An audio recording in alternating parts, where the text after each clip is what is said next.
Okay, welcome once again to the conference Contacts and Continuities, 500 Years of Asian-Iberian Encounters, a month-long conference series in 4 parts hosted by the Ateneo de Manila University in collaboration with CHAM Centro de Humanidades, Universidade Nueva de Lisboa, and the National Quincentennial Committee of the Republic of the Philippines.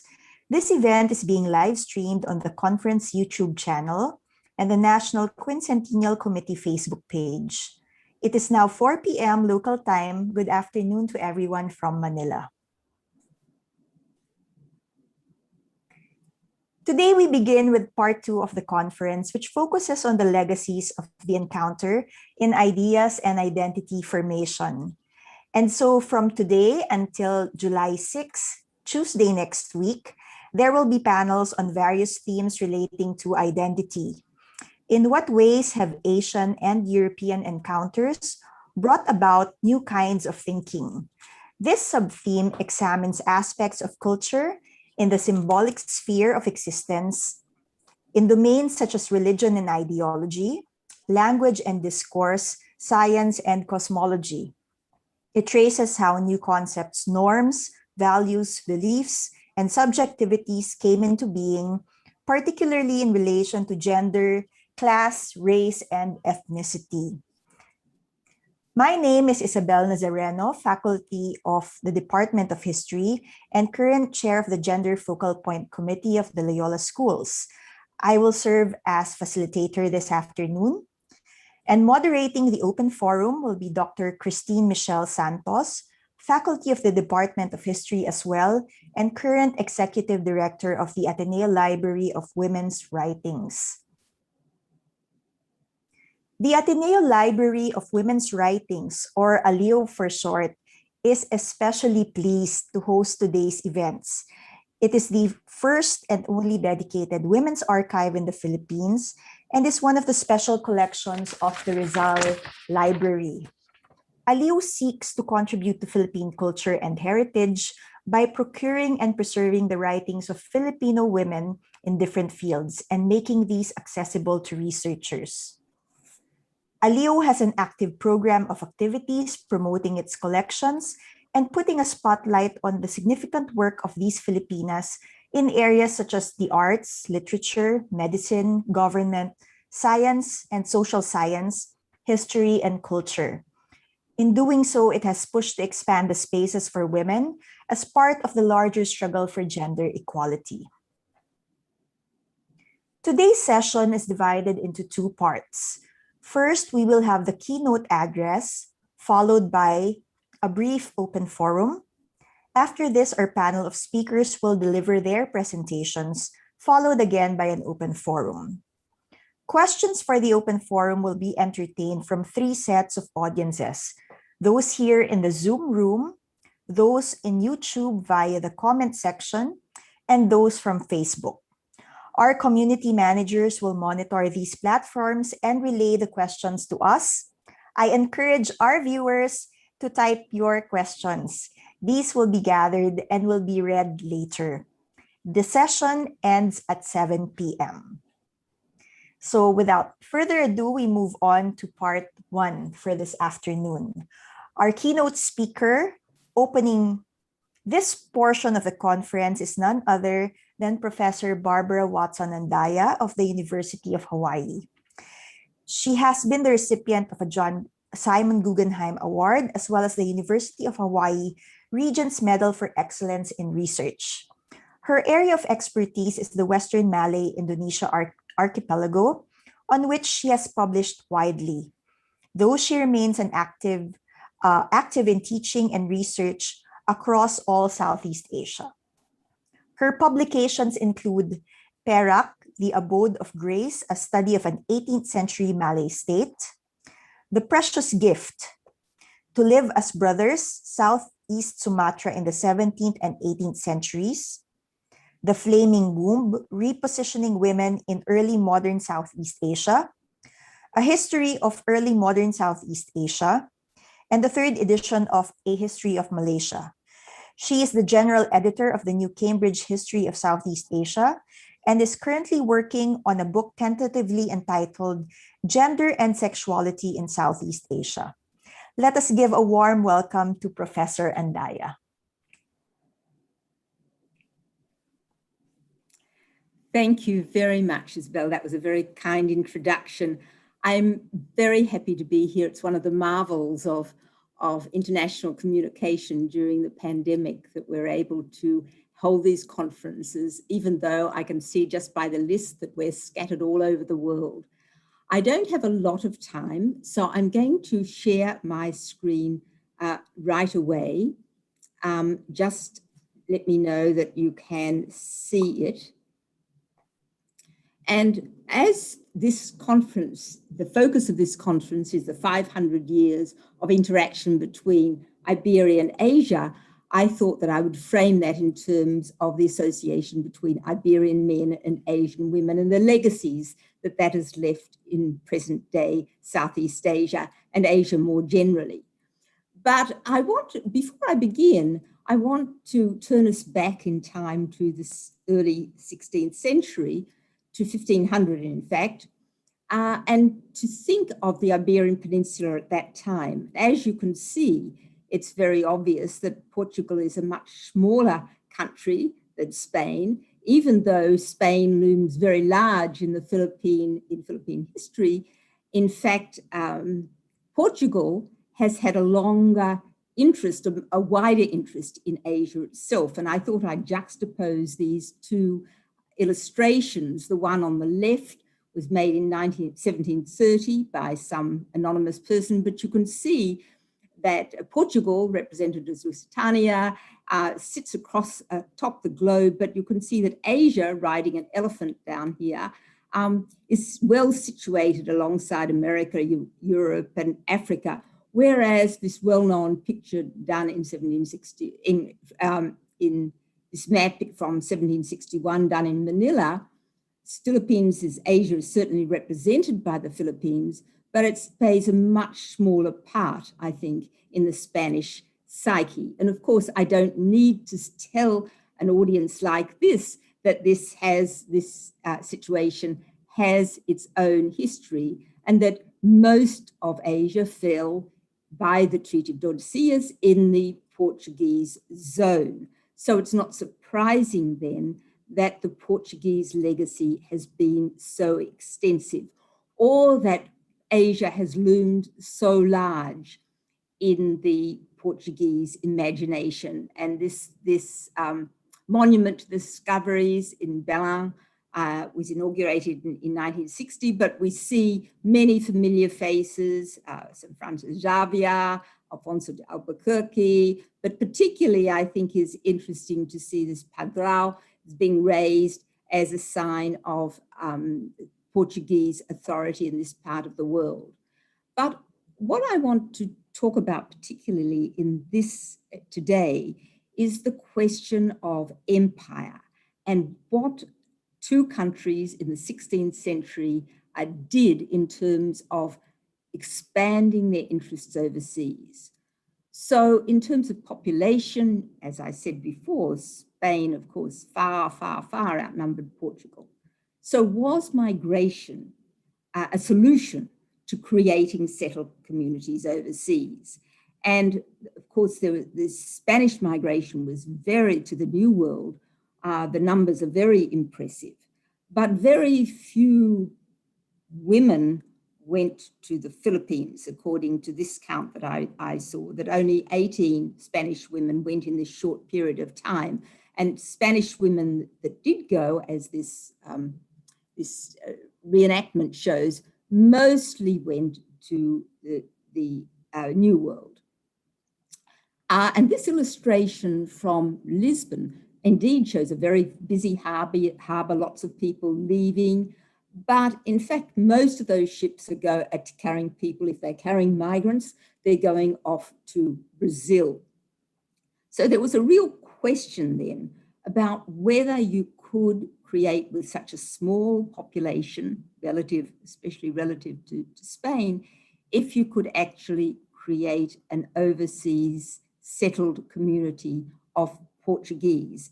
And although Portuguese certainly did go to Brazil, there were relatively few, as you can see here, by the end of the 17th century. There were only about 2,000 white Portuguese in all the Portuguese settlements between East Africa and Macau. So not a large number of people.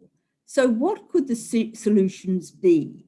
And it's impressive just to look at this map to think that Portugal, with such a small demographic advantage, in fact, no advantage at all, was able to maintain these settlements from India right through to Timor and Eastern Indonesia in this period of time. So one of the solutions, as many of you will know, is, and definitely shows the preference for white colonialism, was the idea of exporting or promoting the migration of orphans of the king, daughters of men who'd served the King of Portugal and who might go out and hopefully marry and raise families, marry other Portuguese. But in fact, very few were sent out to Asia. In India, only about 10 sent were annually. And efforts to get Portuguese women to go to Asia were not very successful at all. But in fact, a solution had already been found. And as you know, Alphonse d'Albuquerque had this idea that Portuguese men of good standing might be persuaded to marry local women, local Asian women. He emphasized that they should be of high standing themselves, that they should be fair-skinned preferably, but they were given dowries, land, cattle and land as an inducement. And Portuguese soldiers, many of them actually quite low-ranking, were very eager to seize these opportunities. But the experiment was really unsuccessful. The Portuguese women weren't very keen to marry low-ranking Portuguese soldiers. Portuguese soldiers, for their part, often married their slaves or a low-ranking person in order to get the dowries. So it wasn't a successful experiment as Albuquerque had imagined it, but nonetheless, intermarriage or cohabitation did become entrenched in Portuguese trading practices because most Portuguese were in the area to make money. They were traders. They were not, for the most part, administrators. And trading practices required strong family links. And so initially, Japan held out great promise. And in fact, in the period before the closing of Japan in the 1630s, Portuguese traders did marry or cohabit with Japanese women. And you can see, I think this is quite a nice illustration from the Nanban art genre, where you can see a woman actually beckoning to passing by Portuguese, that you can see a very tempting bedroom that she has at the back. And this was a period when female entertainers were permitted. They weren't, and you can see this woman here is wearing a crucifix. Now, where she got that or how she acquired that is a different matter. And here's another woman peeping out from the doorway. But the closure of Japan in the 1630s ended this practice. So Goa in India, which was the major Portuguese settlement in Asia, became a kind of major experiment area or major focus area for this kind of cohabitation, sometimes marriage, sexual liaisons between some Portuguese men or Eurasian men and local women. And I think in this painting, which was done by an Indian, probably under Portuguese guidance, but you can see here already on the left-hand side of the screen that you can see already that there's local women can be dark or can be much fairer, indicating that there is intermarriage taking place.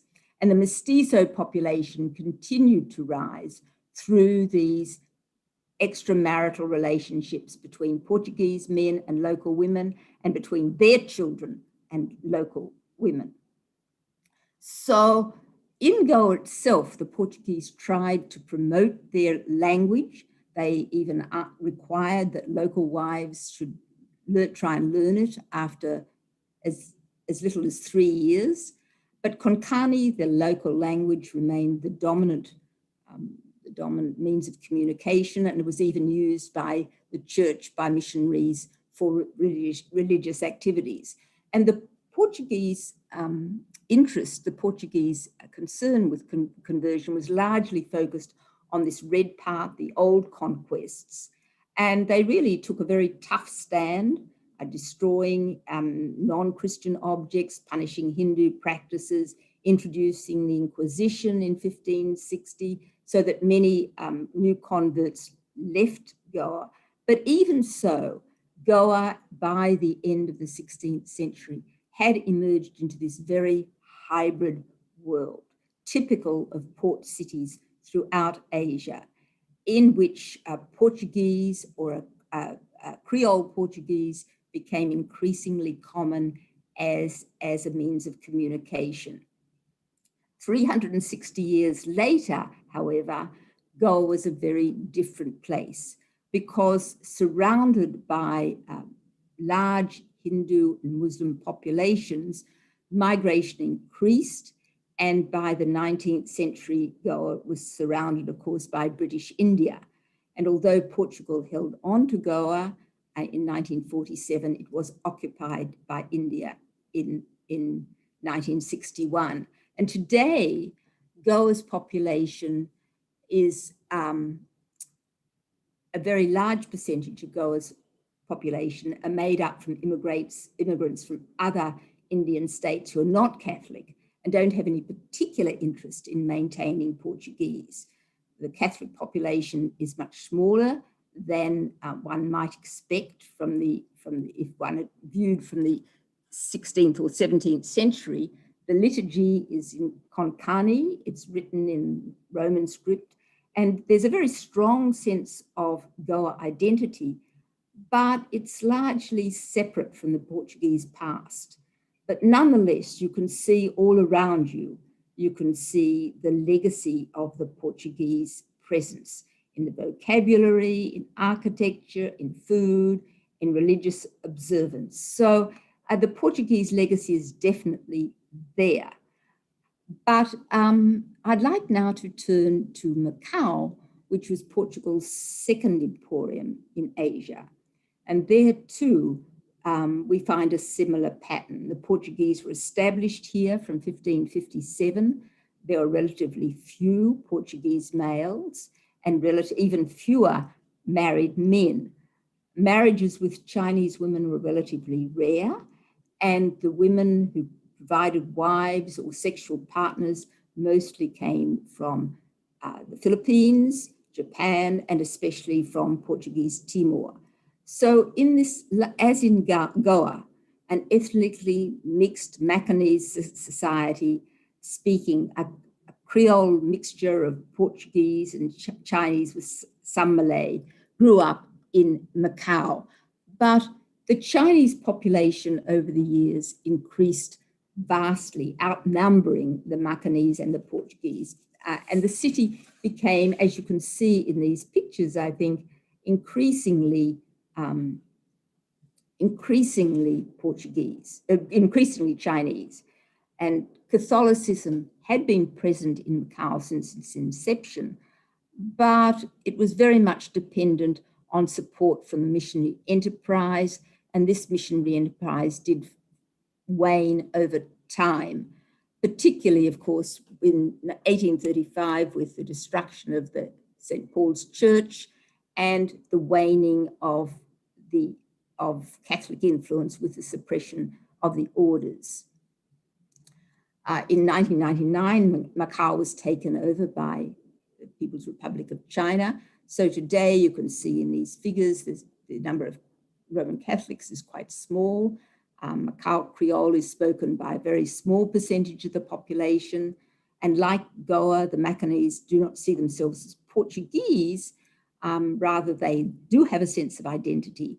But nonetheless, vocabulary, architecture, food, all attest the Portuguese past. And today, in both Goa and Macau, tourism has helped to revive a Portuguese heritage.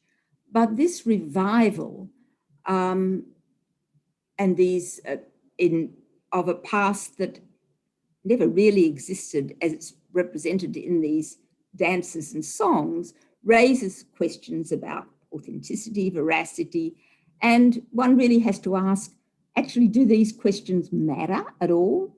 The kind of questions that anthropologists might raise when this revival is an attempt to assert the identity of minority populations who are far too often just characterized as others. And so now I'd like to just take one slide to remind us also of another place in South Asia where the Portuguese heritage was very significant, but overshadowed in later times by the Dutch and then subsequently by the British as well. And there too, music and religious practices are very important in retaining cultural memories because the Creole language is dying. Many descendants of Portuguese burghers have migrated. So this religion in particular is vital in maintaining a sense of identity among this community. So now I'm going to turn to Southeast Asia, the other arm of the Portuguese interest. And here in particular, the role of women in trade was very pronounced. And it was really increasingly necessary for traders to establish links with local women and with their families. They thereby gained an interpreter, somebody with economic links, who could also act as their agent in trade. And this engraving done in the 17th century, I think shows very well this group of women exchanging, being paid by a group, I think probably of Indian traders. So marriages, even temporary marriages, were very common in this part of the world. And they gave rise to, as in Goa and Macau, to a very hybrid society in the port cities, where mixed populations, intermarriage, cohabitation, temporary liaisons were very, very common. And a contemporary observer attributed the continuing rise in people of mixed ethnicities to the Portuguese. And this is what William Dampier, an English captain, wrote about the Portuguese legacy as he saw it in 1699. The breed of them is scattered all over India, meaning then all over Asia. Neither are there any people of more different complexions than of that race, even from the coal black to a light tawny. And you can see in these pictures from the 17th century, the kind of people that he was talking about. These people of mixed descent who were saw themselves as Christian. They were Roman Catholic. They retained some Portuguese, and their appearance was different from either their Portuguese forebears or local people as well. Some of them, in fact, may have had very little Portuguese and maybe nothing at all, but if they were part of this community, that's how they saw themselves. And so for much of the early modern period, the children of these unions assumed very influential positions as interpreters, negotiators, port officials, any situation where the ability to speak Portuguese as well as local languages was useful. And as I said before, individuals could be described as Portuguese, even though they had no Portuguese ancestry, and today would probably be considered Eurasian. I remember reading some recently about a Vietnamese woman of mixed descent who acted as an interpreter for a Dutch envoy, and they just referred to her as the Portuguese woman. So even though her Portuguese ancestry was very slight, if at all, but even though Portuguese remained a language for diplomacy and ordinary communication in Southeast Asia well into the 19th century, the status of the Portuguese began to decline because of their global and economic influence also declined. And even the Portuguese as a language was increasingly Creole, so that the Creole spoken in Goa was very different from that of Malacca. In fact, the Malacca dialect was more similar to that of Sri Lanka, it said. So Protestantism could even be attractive in some contexts. So in this picture, you can see mestizos going to church, a Protestant church. You can see on the right-hand side, this is from Batavia, a Dutch Reformed church, where it was very useful to go there if you're a poor woman in particular, because you were then entitled to poor relief. So the nature of being Portuguese was changing over time. And to reinforce that point, I wanted to refer to three Southeast Asian examples of the legacy of the Portuguese encounter. My first comes from Ayutthaya in Siam, where the Portuguese settlement was built on an island formed by canals. So it was separate from the Japanese settlement and from other groups as well. But it was ethnically very mixed. And in this environment, it was quite difficult to maintain a sense of being Portuguese, because the emphasis, the pressure of being a loyal Thai was quite great. And the Portuguese missionaries were themselves challenged by other Europeans, especially the French. And you can see this French missionary down here dressed as wearing a French hat, but he's dressed as a Buddhist monk. And so by the 19th century, Portuguese was still a diplomatic language, but a sense of community was no longer evident. And of course, much of that was due to the destruction of Ayutthaya by the Burmese in 1767. So today, there you can see this little sign, Portuguese village for tourists. You can go there. There's a church has been excavated. You can see here the skeletons, in actual fact, displayed of probably Dutch soldiers or European soldiers, Europeans from the 17th century. But very little remains of the Portuguese past here, except, of course, in food. And in a 2018 article, this was the main illustration in this article was the foreigner cakes, the canom farang, that they are a heritage of the Portuguese period. My second example comes from Malacca, which was, of course, another very important Portuguese. It was of strategic interest. It was captured by Albuquerque in 1511. And still in the Portuguese psyche, you can see how important it is in the historical imagination through this painting from 1903 for the Military Museum in Lisbon. But Malacca was captured by the Dutch in 1641, and you can see in these two maps how Malacca has expanded. I've tipped the right hand, the Dutch map upside down, so you can see how far the Dutch territories expanded outside the city itself. But I wanted to show you this to demonstrate the extent to which the Portuguese still survived despite the Dutch takeover. In 1678, the Dutch made a census accounting of the population of Malacca, and they counted 1,489 people they described as Portuguese. That's nearly 25, a quarter of the population. There were 227 slaves, But many of these slaves came from other Portuguese settlements in Africa, from Timor, and many of them. So the Portuguese element is very, very high. And the Portuguese themselves were called Nasrani, from Nazareth, and they're Creole Portuguese Cristão. So this was a very significant element of Dutch Malacca, even after 1641. And of particular importance was the Dutch willingness to allow the Portuguese to keep their faith. In 1702, religious freedom was granted and Portuguese priests returned.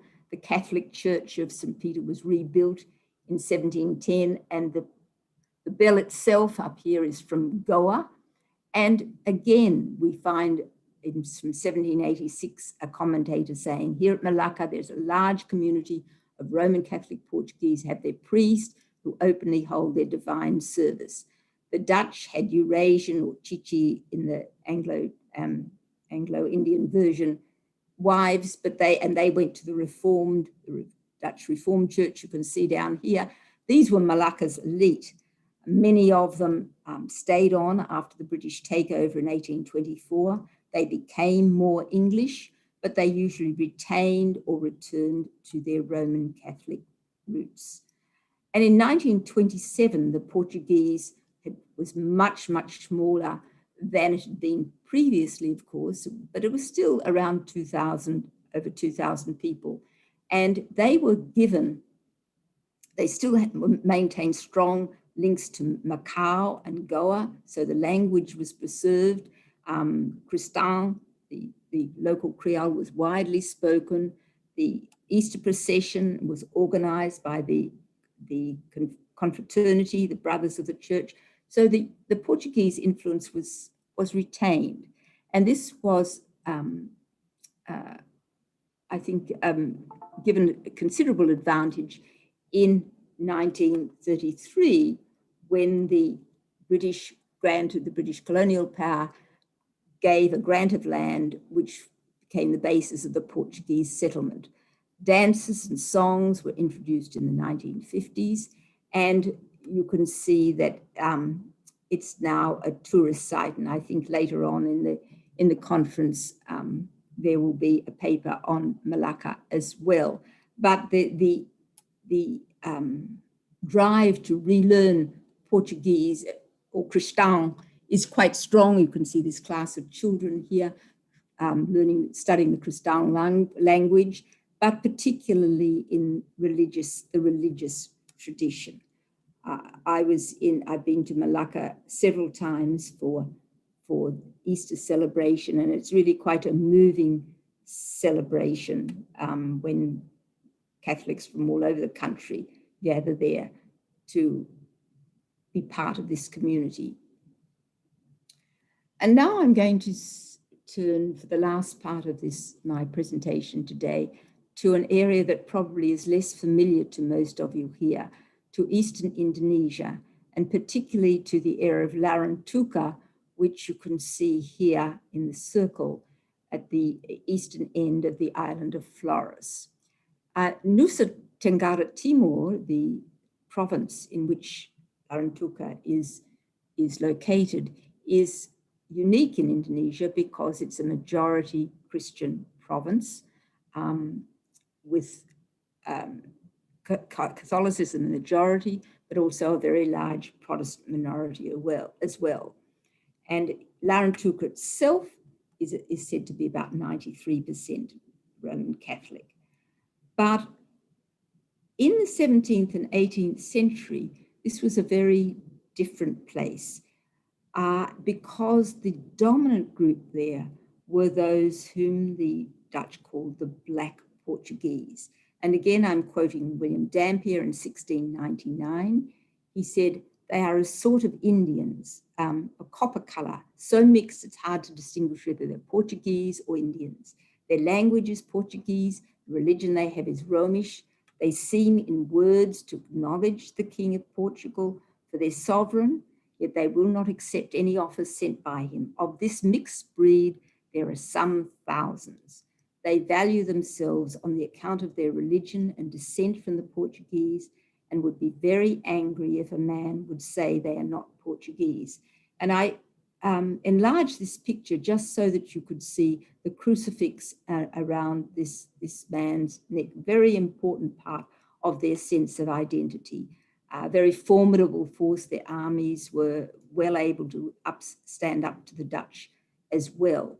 So this was the environment of Eastern Indonesia in the 17th and 18th century.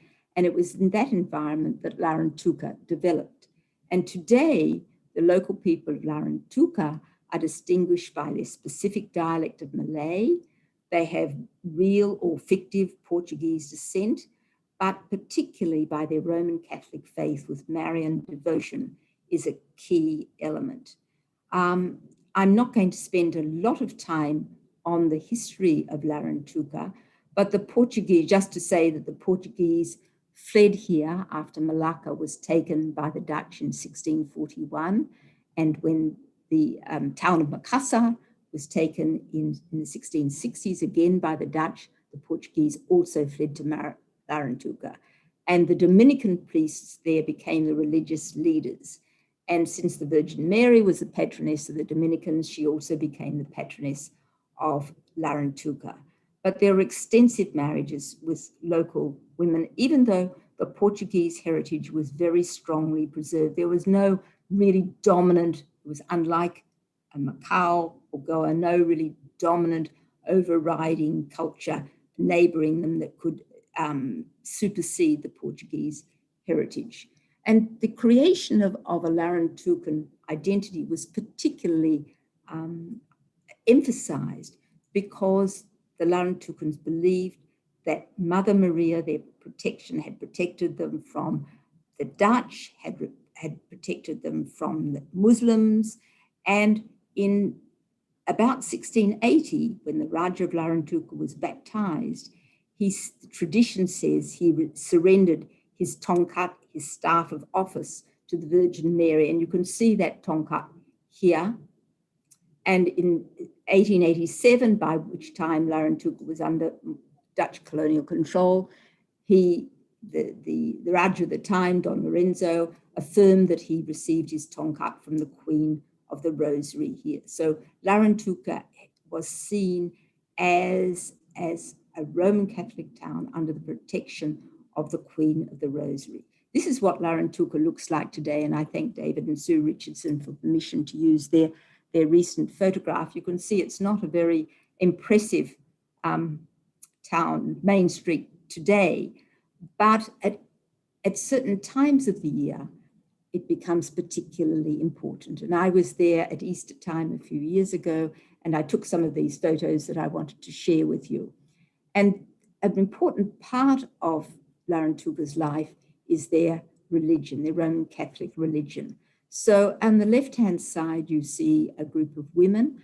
Every Wednesday, they gather in this chapel to practice their Portuguese, to sing their Portuguese, to chant their Portuguese, to try and make sure that their Portuguese is quality.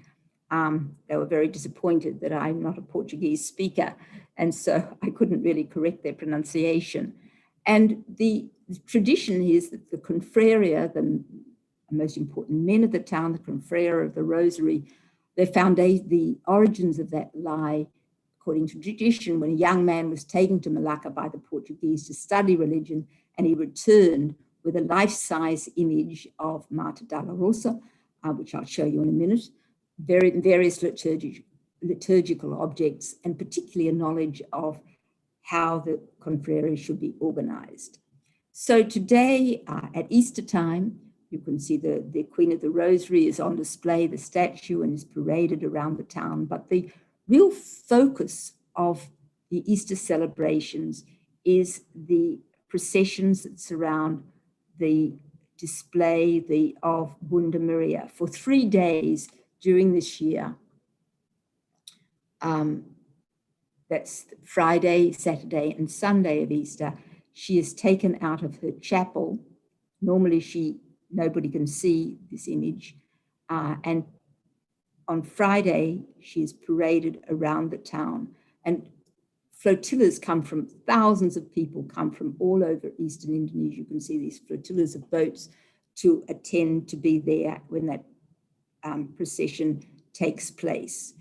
And in a majority Muslim country with both Muslim and Protestant neighbors, this Catholicism, Marian devotion, and their ancient links to Portugal as well have become quite central to the Nagi identity of the people who live here, the Orang Nagi. And tradition acknowledges the connection between their sense of identity, between Catholicism and the foreign missionaries who brought that religion. And at Easter time too, the candles are lit before the graves of some of these early missionaries. But nonetheless, this religious observance has been reshaped in ways that make it quite distinctively local. And it is indeed a time of very high emotion. And I think this illustration of this woman captures that sense of this is a special time, this is a special occasion, but it also, I think, affirms the very distant but extremely important impact of the Portuguese presence in Southeast Asia and the relationships that developed between Portuguese men and local women.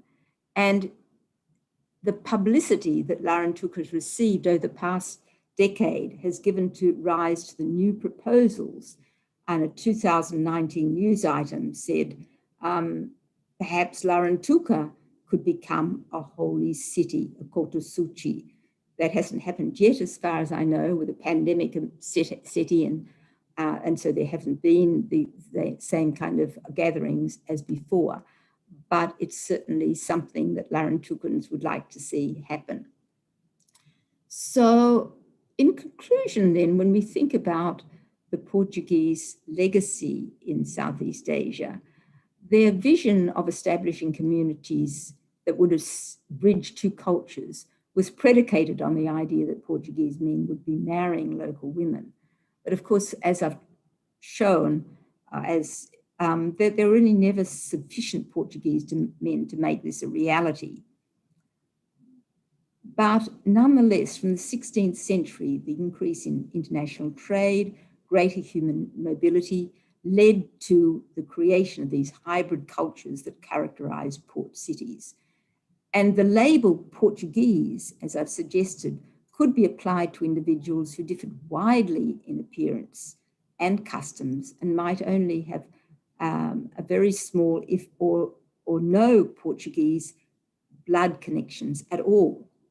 So Portugal's informal empire was really supported not by ethnicity, not by Portuguese ethnicity, or even by direct links to Portugal, but by the retention of language and religion. And this retention of a sense of identity in which Portuguese was a primary element is among the most enduring legacies of the 500 years of Asian-Iberian encounters, the focus of this conference. So I thank you very much. I'm stop my share now. Thank you, Professor Andaya, for that fascinating presentation on the racial and colonial dynamics that led to the emergence of these hybrid cultures. Several questions have come in, so I now turn the floor over to Dr. Christine Santos, who will be moderating the open forum.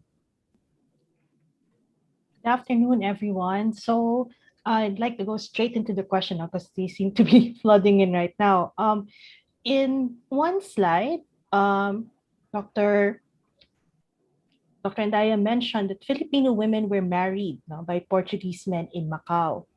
The question is, how did the women get there? How did these Filipino It's a good question. I think most of these women who came were didn't come voluntarily. They came as, in many times, as slave women. Now, it would be an interesting, many of them were Filipinas, so it would be an interesting exercise. I haven't done the research myself at all. Macau is not my field of expertise, but it would be interesting to know, because they would not have been slaves. So it would have been interesting. I think some people came in search of opportunities. It's not a great distance to go from Manila to Macau. Some of them may have had temporary marriages or come with Chinese themselves to Macau, with Chinese that they'd met in Manila. But most of them, it seems to be fairly clear, came as slave women. But slave has to be slave with inverted commas. It's really quite difficult to actually define what a slave meant in this kind of context. And I find that very interesting, because earlier you also mentioned that the Portuguese men married into money, so to speak, into local power and so on. And if they were marrying Filipina slaves, quote unquote, in Macau, what leverage did that marriage have, in strengthening their trade and power? So it'd be, yes. So yes, I think that the motivations behind, something very historians have a great deal of difficulty capturing, what motivated people to take the actions that they did. So in some cases, we can clearly see that there wasn't economic advantage. In other times, we don't know exactly why, but that's why I think these temporary marriages, which were so common and largely accepted in much of Southeast Asia, were so widespread. Okay. Another question sent in colonial settlements like Malacca and Macau, what attitude did succeeding colonial powers, such as the Dutch and the British, have regarding intermarriage with local populations? How did it compare to the Portuguese approach? It's another good question. Yes, I think the Portuguese, it doesn't mean that racism didn't exist. That I'm not implying that, but there seems to have been a much greater toleration at that period of time for these kind of relationships. But indeed, if we look at Sri Lanka, we can see that when the Dutch took over Sri Lanka, then Dutch people of Dutch descent, Eurasians of Dutch descent, came to assume a higher status.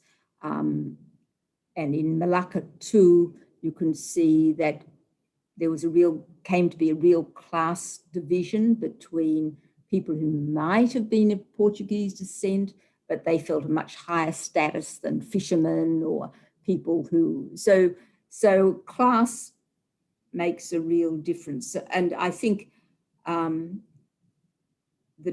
kind of role that people who could speak multiple languages played in the 16th and 17th century began to decline over time, that they just weren't as valuable as they were before.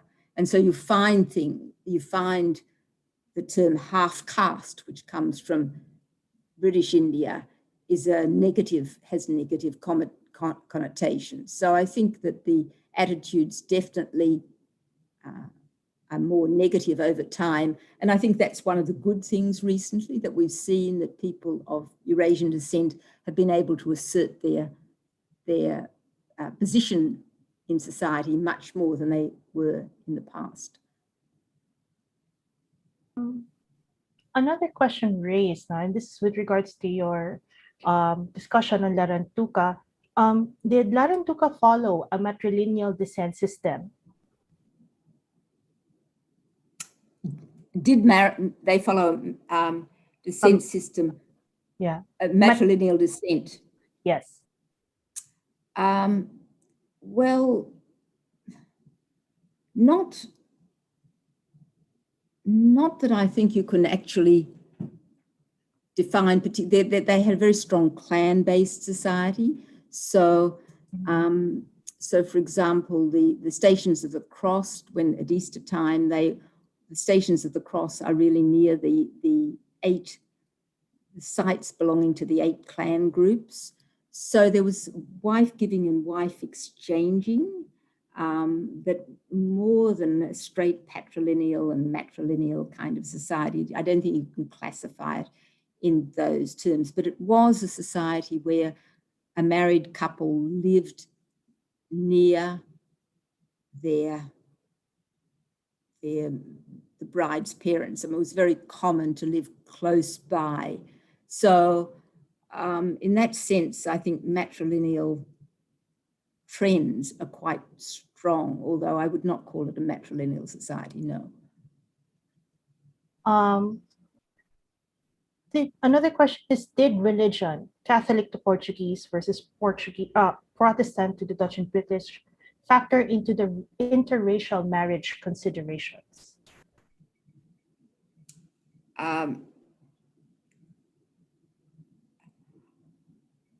If in the Dutch system, if I can just look at places under the Dutch, if the Dutch soldiers were not allowed to bring their wives with them to the Indies. So if they wanted to stay, they were not supposed to cohabit. They were not supposed to have concubines. So marriage was an option, I suppose, that they, but if they married a wife, a local wife, the assumption was that she should be Christian. And in the Dutch system, at least until 1702, that should be Dutch reformed. So I think for many women who'd come often as slaves and they were freed and then they married somebody, it didn't really matter a whole lot what religion they adopted. But many, I've understand that many of the women who became Protestant, who adopted Protestantism to marry a Protestant, their descendants or they themselves moved back into Roman Catholicism because that was part of their identity, part of their community over time. So it doesn't seem to have been, at least as far as I know, it doesn't seem to have been a major factor, but it was a factor at certain points in time, whether you're Protestant or Catholic. With regards to women migrants mentioned between 1579 to 1600, this came from Dominique Beatrice de la Victoria. Is there any information about how old these women migrants were? What social classes they have, and if they were promised compensation for migrating? The Spanish women, you mean? Did you mean yes. the Spanish women? Yes. Well, I'm sure there are people in the audience who are better equipped than I am to talk about their social backgrounds. But as I understand it, the preference was for younger women. That was the preference. And for unmarried women. But that wasn't always possible. But why would you get on a boat and go to the other side of the world unless you were really extremely adventurous or really had very few options? So I think we can probably assume, even without a lot of statistical evidence, that these were people who really had saw this as an opportunity for something better than they had, and that they came from relatively disadvantaged groups in society. Another question now came, and they were wondering if the East Timor also followed the same regional pattern. I think you mentioned a lot of example, but I think this particular commenter wanted to know if this also happened in East Timor. Yes, well, East Timor, the Portuguese were even a smaller number than they were in any of the other settlements. I think when somebody went to Lisbon, which was the Portuguese capital in Timor at the time, he only saw 3 white Portuguese men there in the whole town. So there were even fewer Portuguese. So many of these so-called black Portuguese had no Portuguese blood at all. But they felt themselves, they were with a group, they had somehow, in some really fascinating way, they had imbibed this idea that they were Portuguese. So the hybrid society doesn't develop in Timor to the same extent, because Timor didn't have a big port city on trade routes. It wasn't like Goa, Macau, Malacca, Batavia. It was very far off the beaten track. And that may be part of the reason why a place like Larantuka has been able to retain. When I was there, and there's no kind of desperate attempt or sort of artificial attempt to try and recreate Portuguese identity. They don't have dancers or Portuguese singing groups and that sort of thing. It's just a very natural kind of identity for them, rather than having to be somehow revived. And that may be because it wasn't so hybrid as places like Malacca, Goa, or Macau. Well, entering the last 2 questions now before we transition to our next panel from Mr. John Paul Abellera. Regarding the Portuguese men that came and settled in South Asia and Southeast Asia, were they more of traders or priests or friars? They're all 3, but to a greater extent, I think, than the Spanish, there were more traders. There were that came to Asia, just people involved in trade. And but there were missionaries, friars, of course. All the major orders were present in these, and they were the driving force behind the Christianizing efforts. So yes, all 3, traders, missionaries, friars, all of them. And our last question comes from Father Tony de Castro. Have comparative studies been made between or among European men and Asian women? Example, Dutch men and Indonesian women, and Portuguese men and Indian women. And anything from historical sources about local reactions and responses to these interracial relationships? Mm-hmm. Yes, could I just add something too? Thank you very much for that comment on the chat too, that of course I should have mentioned soldiers as well, were a major force in the entry of Portuguese as well.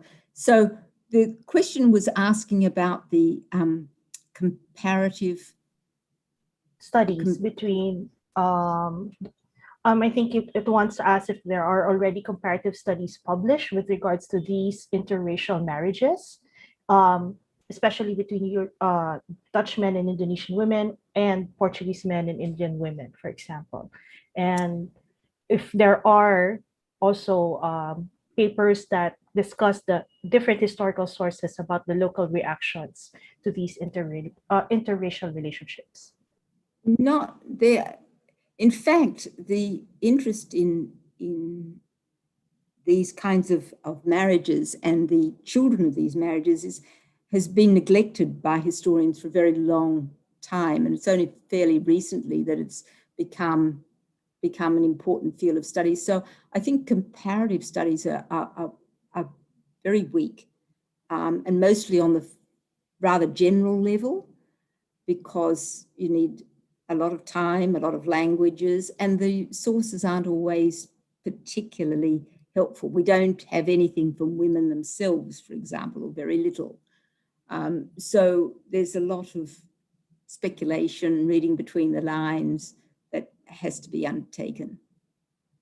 Okay, so I think that's an opportunity now for some of the younger scholars in our audience to perhaps look into this someday, and really explore these interracial marriages um, in the region. And I think what's fascinating about Dr. Ndaya's talk is the intimate legacy of the Portuguese in Southeast Asia, where marriages have been central the development of colonies and to a certain extent of growth of hybrid cultures in the region.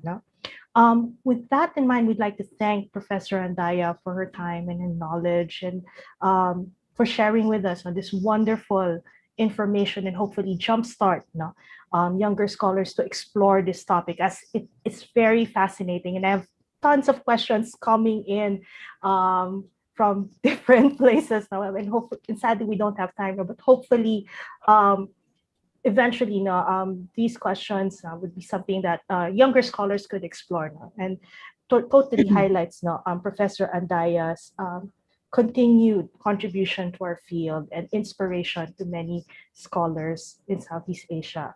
And with that, we'd like to transition to our second panel. I'd like to return the floor to Isa. So thank you, Professor Andaya. Thank you, Christine.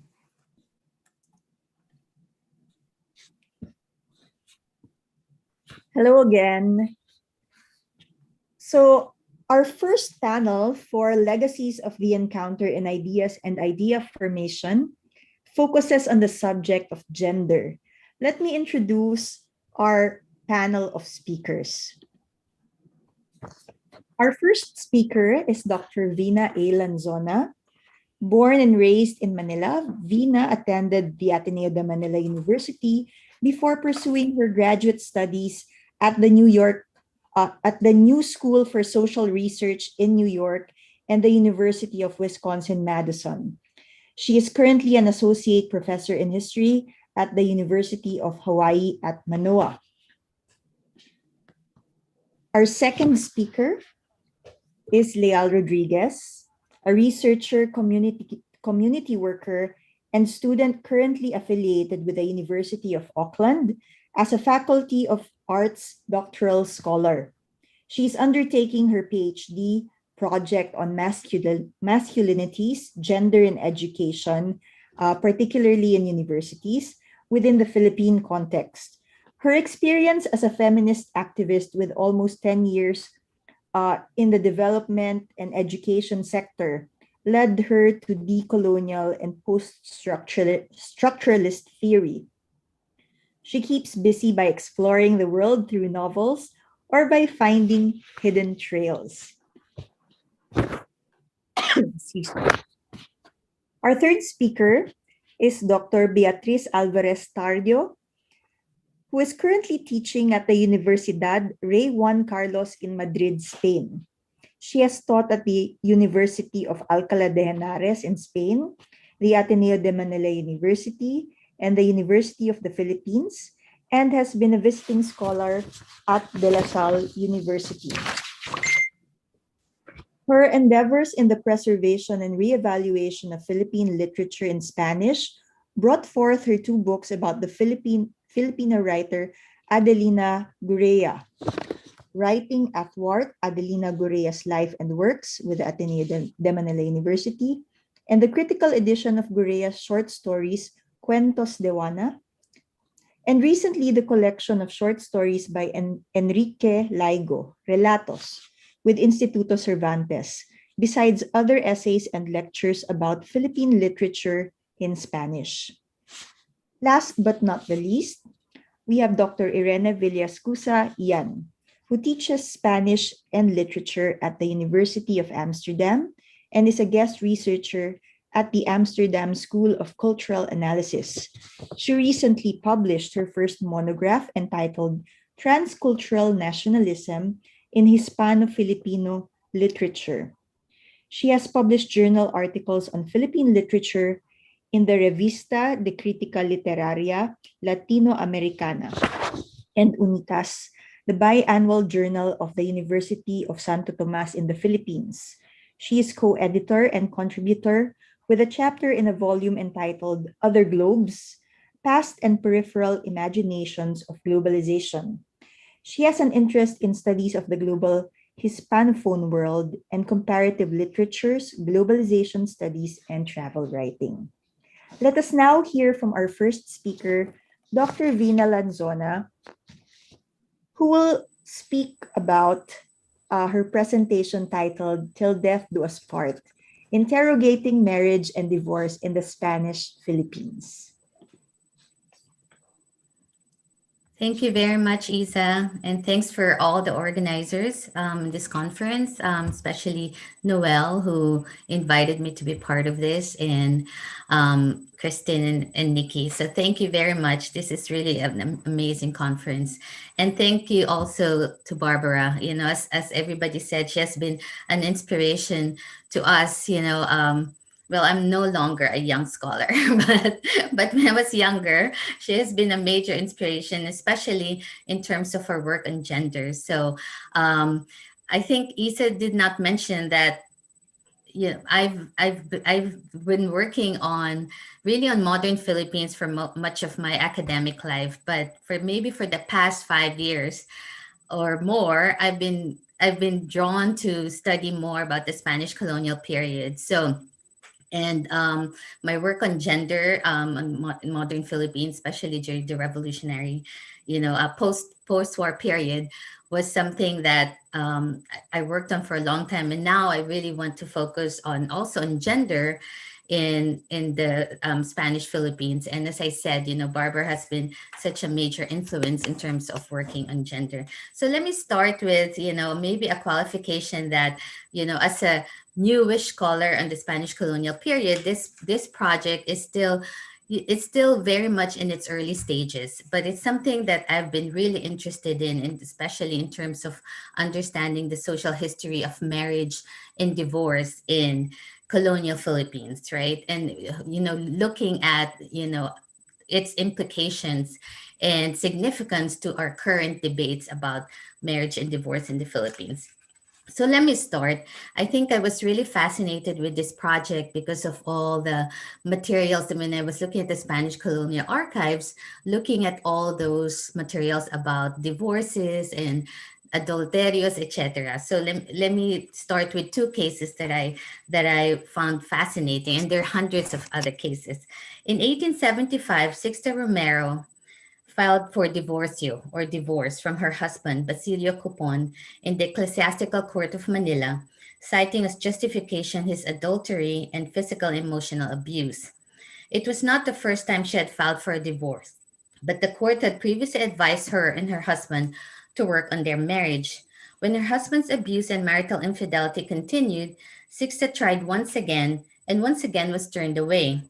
According to the Vicar General, even her husband's admission of infidelity and abuse was not sufficient grounds for divorce, and the court merely advised Basilio to keep his marital promises. At this point, Sixta seems to have given up. In 1882, another case was filed by a man named Telesforo and his lover concubine, an Igorota named Tinang. Telesforo is previously married to his first wife, Margarita, but after an encounter with Tinang, Margarita died of poisoning, but there was no trial for death or any resolution that the homicide occurred. Telesforo and Tinang decided to get married, but first Tinang needed to be converted as a Christian. Years later, the case against the couple was opened under the homicidium conjugal sumo cum adulterio, or homicide with adultery.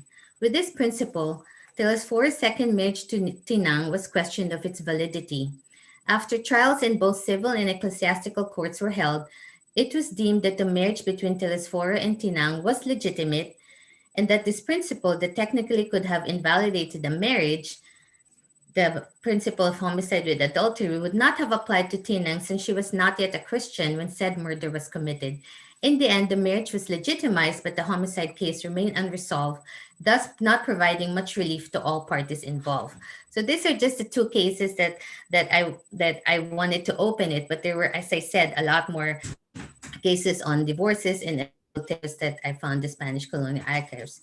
The first case, Sixta's case, was one among hundreds of demandas or lawsuits filed, mostly by women in the civil and ecclesiastical courts of Manila in the 19th century, while the second case filed by Telesforo and Tinang represented the cases filed by couples in both civil and ecclesiastical courts to prove the legitimacy of marriages by non-Catholics complicated by a murder case.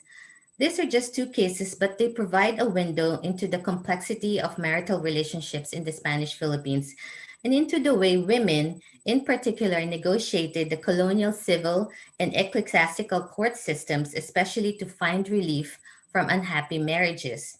Like Sixta, most women who brought such suits were unsuccessful, but their petitions for redress and the documents generated by the cases themselves, from the complex filing process of filing, through the court investigation and examination of witnesses, to the final decision of the court, reveal much about how the Spanish Catholic Church and state govern marital relationships in the Philippines and how ordinary people appeal to and use these institutions to try to reconfigure their personal and married lives.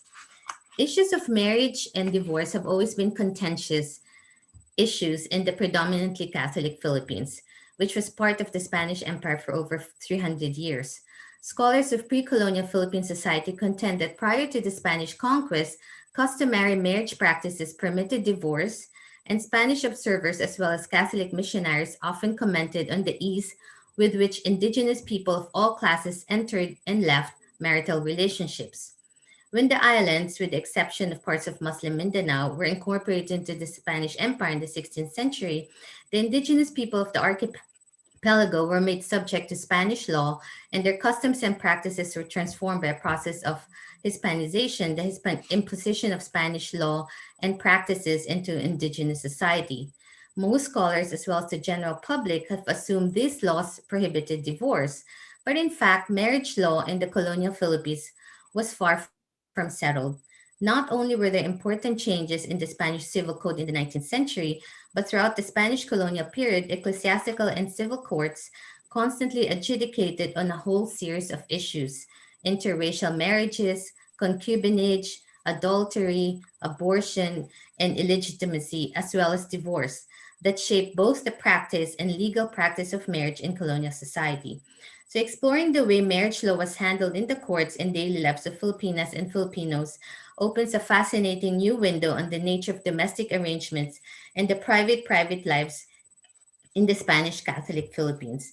So, as I said, this paper forms part of my larger research project that looks closely at the legislative and social history of marriage as both an institution and practice by examining legal cases about marriage and divorce in the Spanish Philippines.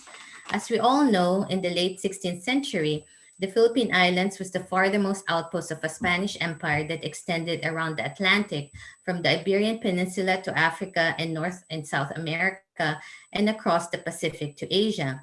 Spain brought to the Philippines not only Catholicism but most of its civil and ecclesiastical law, administered through the Consejo de las Indias, or the Council of the Indies, the central administrative institution of the Spanish Empire. Under the Patronato Real, both church and state were responsible for the administration of the colonies. Canon law, which the ecclesiastical courts under the Real Audiencia de Manila, the high tribunal in the colony, administered, had no binding force outside the church unless it was incorporated into civil law by lay authorities. Thus, decrees governing marriage, which were promulgated on the islands as early as 1570s, reaffirmed the supremacy of canonical marriage as an indissoluble bond and a sacrament. Although the Spanish colonial authorities produced statutes governing the civil effects of marriage, such as parental consent and interracial marriages, its creation and dissolution were subject to the exclusive jurisdiction of the Catholic Church. So what I wanted to just present right now are the changes in the customary practices of, what they call the pre-Hispanic marriages in the Philippines, and I must admit that it was not really an easy, a task to achieve a very clear sense of the evolution of this legislation governing marriages and divorces, because there were so many different types of,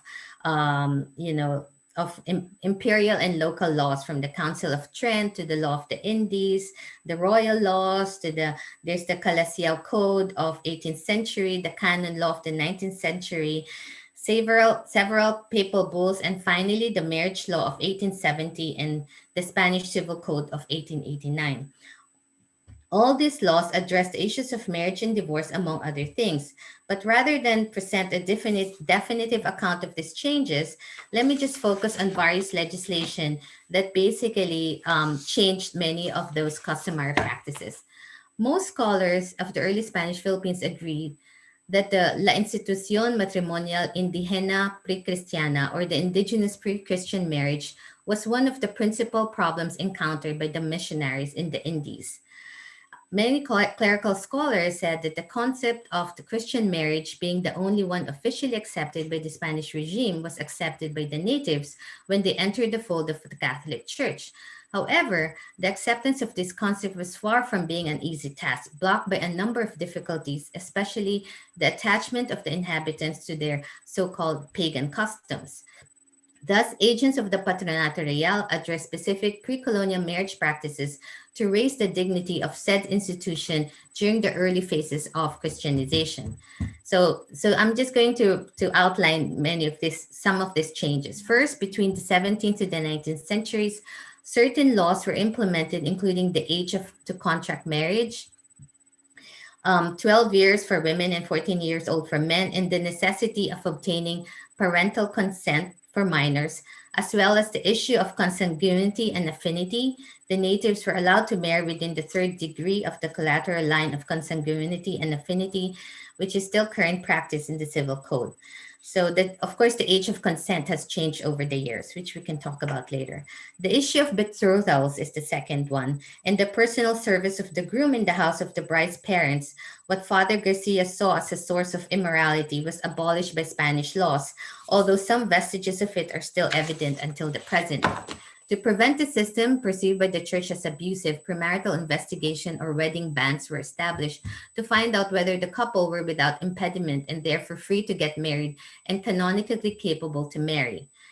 One of the most important issues, of course, which Barbara talked about in her talk, were marriages among different communities. Filipino natives or naturales, with so-called vagabonds, foreigners, and especially between Filipino naturales or natives and the Chinese and Chinese mestizos only were allowed once the parties received Catholic baptism and willing to have Catholic marriages. But these marriages between natives and especially Chinese and Chinese mestizos were always considered as thorny or delicate problems, but perhaps not as controversial as the issues of polygamy and divorces. Polygamous marriage took much longer time to abolish or change. The Spanish were clearly bothered by the nature of so-called pagan marriages prior to colonization, and in particular, determining which of the multiple wives would be considered as the legitimate wife under canon law.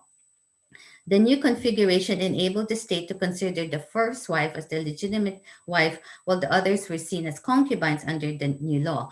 The whole determination of which wife was legitimate was quite a complicated process. And of course, another delicate issue was the divorces, which were common practice before the impositions of Spanish law.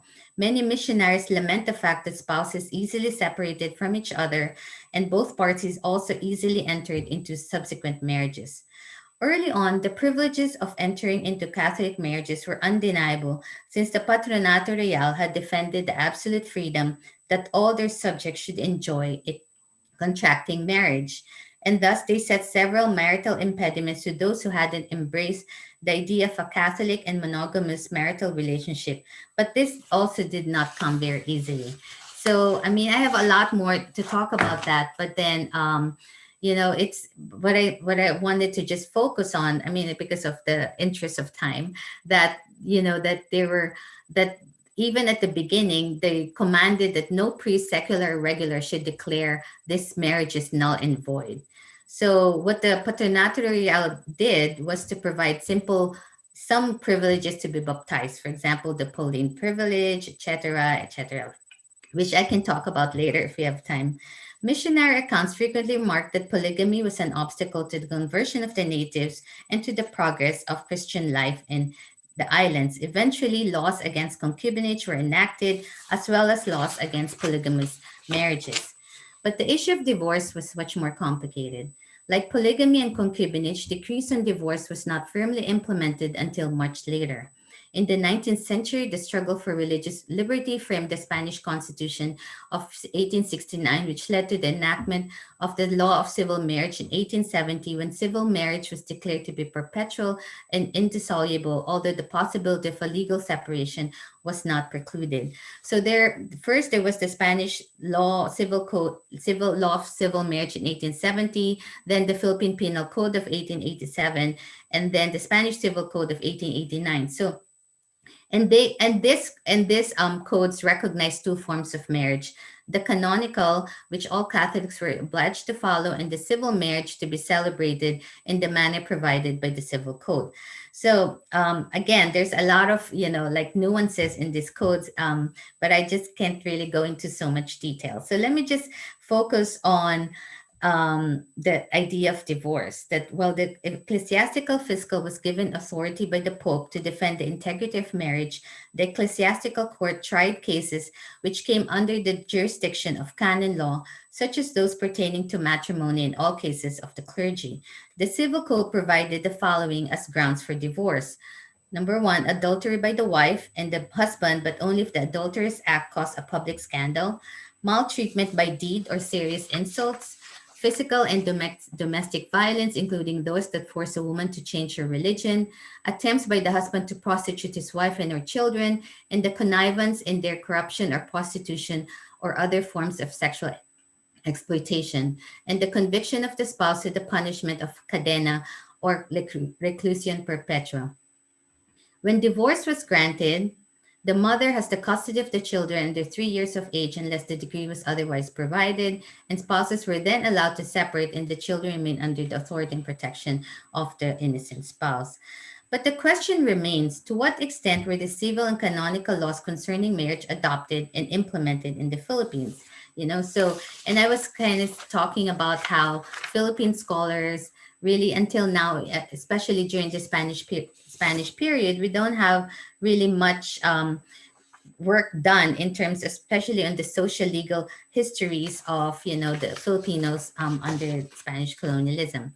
So I think because most of the Philippine scholars have always, the two most important legacies of Spanish colonial period, which is the adoption and adaptation of Catholicism and the emergence of Philippine nationalism. So the history of marriage and family life remains largely unwritten. So here, I'm really indebted to a lot of Latin American scholars, because these Latin American scholars have, really worked on the issues of marriage and family, especially issues of how kinship, class, sexuality, patriarchy, and honor shape families and the social fabric of the Ibero-American world. But, I can't really go into so much details about that. But anyway, what I just wanted to, I don't have that much time left, but let me just say that these are really important issues that the trips to the colonial archives in Seville, for me, Seville in Manila, demonstrated that really the idea that there's no divorce in Spanish Philippines is something that's not, that could be very contested, right? So during the 19th century, at the height of the Spanish power in the Philippines, court cases under matrimonies or matrimonios, adulterios, divorcios, and amancipamientos or concubinage were filed in both the ecclesiastical and civil courts, demonstrating the contested nature of colonial law. The documents produced in these cases reveal the fiercely contested and complex nature of colonial marriage and marriage law, and challenge a simplistic emphasis on unchanging church doctrine and canon law. After male and female petitioners filed demandas or lawsuits in either the ecclesiastical or civil courts, a painstaking process of soliciting statements and testimonies took place until judgment was handed down by the court. These documents provide an intimate portrait of colonial marriage and its place in the daily colonial life. Pleas for divorce, for example, contain detailed accounts of adulterous affairs and sexual abuse. Marriage petitions from underage plaintiffs illuminate issues of parental power and authority, and petitions by Chinese and Mestizo plaintiffs who were required to undergo Catholic baptism to marry Catholic women raise critical issues of race and ethnicity in colonial society. Concubinage cases reveal how women, often portrayed as timid and vulnerable in Spanish colonial society, deploy their own sexual power to secure redress and rights from the courts, and how wives testified against unfaithful husbands caught in carnal relations with other women in order to assert rights to the legal custody of their children as well as to the inheritance of common property. So these are the types of cases that we can see in all these different cases. So in the colonial archives, which really gave us a much more complicated picture of the issue of divorce and marriage in colonial Philippines. So let me just have like 1 minute to conclude. Okay, please. Many would argue that the absence of absolute divorce is a lasting legacy of Spanish colonialism in the Philippines. This idea is both right and wrong. According to Jacob, as far as obstacles to divorce legislation go, none stands taller and more formidable than the Roman Catholic Church. Of course, you know, until now there's a lot of debate arguments about Spanish Catholicism of the 17th 18th century and how they introduced the idea of monogamy, etc. But even under the Spanish, there were many and varied recourse to ending legal marriages in the Philippine colony. As many as the cases demonstrate, the Spanish court was constantly adjudicating cases of ordinary people to obtain divorces among Filipinos, especially in cities like Manila and Cebu. But in present-day Philippines, two people wishing to end their marriage have limited options. Either file for legal separation, which will allow them to separate their possessions and live apart, but does not legally end a marital union and does not permit remarriage. They can file for divorce if they're among the estimated 5% of the population that is Muslim and is governed by the Code of Muslim Personal Laws, or they can get an annulment, which in the Philippines is a lengthy and expensive court proceeding. An annulment ends a marriage, but divorce differs from divorce in important ways. This is a research project that has great and continuing relevance for the contemporary Philippine society. The Philippines is the only independent nation in the world besides the Vatican City that still has no divorce law. Recent polls suggest that more than 60% of Filipino respondents are in favor of allowing couples with irreconcilable differences to divorce, yet the passage of a divorce law remains a distant prospect. By showing that Filipinos did sue for divorce in Philippine colonial courts, that civil laws about marriage were reformed and altered in the 19th century, and that ordinary people, especially women, did use the courts to dissolve unhappy or abusive marital relationships, this research project contributes to an ongoing and important debate about marriage and divorce in the Philippines that remains controversial and unfinished. Thank you. Sorry for the time and sorry for being old-fashioned and not having a PowerPoint. But anyway, that's it. Not Thank at you. all, Vina. So interesting. I want to know more. So hopefully the audience will probably have questions for you later. But in the meantime, let us turn to our second speaker for this panel, Lial Rodriguez, whose presentation is titled Indigenizing the Colonial Gender Order, a socio-historical survey of Philippine schools' indigenizing of Spanish colonial values. Lial, please go ahead. Hello, everyone. I'm going to share my screen now. Okay. I think I'm the only one here who is not a historian by training. I'm actually a community organizer. Excuse me. And I'm actually doing a PhD on gender and masculinities in Philippine universities. And this led me to this topic just because before I can start writing about gender issues, I actually have to also know how our education system was formed. And at the same time, this is also part of a larger project to map masculinities and its formation. Just so happened that because of my work in schools previously, I found so many issues relevant that were also related to different issues and different themes from the previous from the Spanish colonial period. And though while my topic is not as romantic as Ma'am Venus or Doc Barbara's, it is something to do with gender still. So in our quest for Filipino identity, we often look at things to unify our difference. Just because of our multiple ethno-linguistic groups or different cultures within the Philippines. And one thing that unifies Filipinos is our high regard for education. And we see it as a path towards social mobility. And it's a continued value, and it's perpetuated throughout different parts of our history. And if we see, even now, we look at all of the people in power, all of the elites in power, you note that they come from a certain class, but also a certain set of universities or have a certain school type background, etc.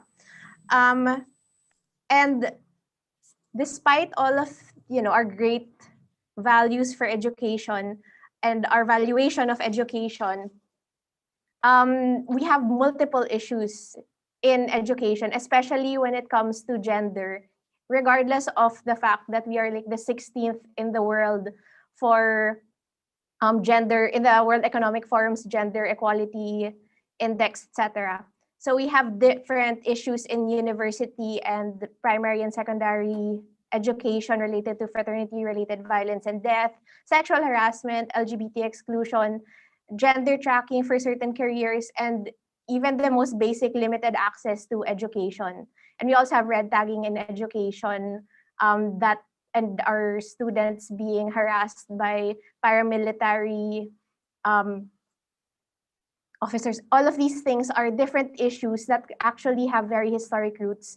And one thing I want to focus right now on is another way of thinking about education's history, especially when it comes to gender. And given the theme of our conference or talks, I'd like to look at the Spanish colonial period in particular and what it can shed light on in terms of looking at our education system. So I'm using this idea of the gender order to help look at our Philippine identity, and hopefully we can have more salient points for gender intervention with these in mind.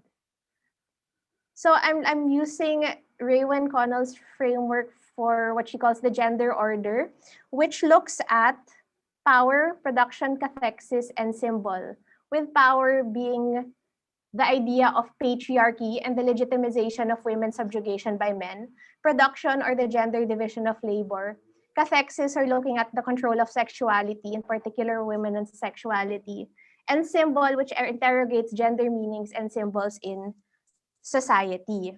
Now, it's very difficult to map everything, especially given the vast data we have on education.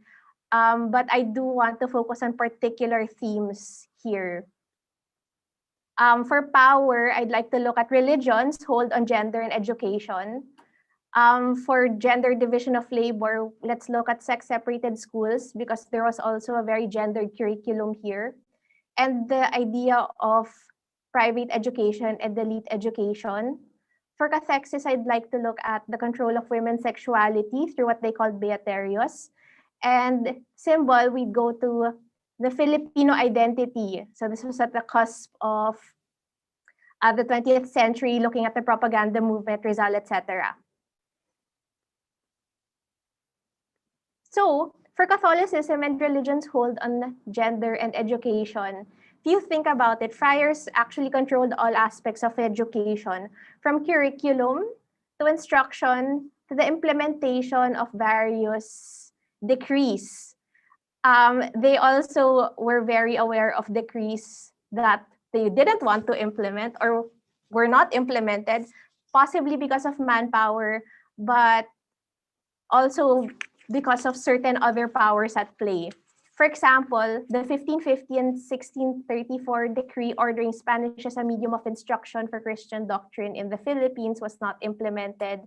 Other decrees regarding the establishment of primary schools were not implemented, such as the 1770, 72, 74, and 78 decrees were not implemented. And even the 1714 decree on creating a secular university was not implemented. So we see the Spanish friars had a very particular hold on what was implemented and not, especially because the Philippines was so far away from Spain, and there was that gap in terms of the voyage, in terms of accountability.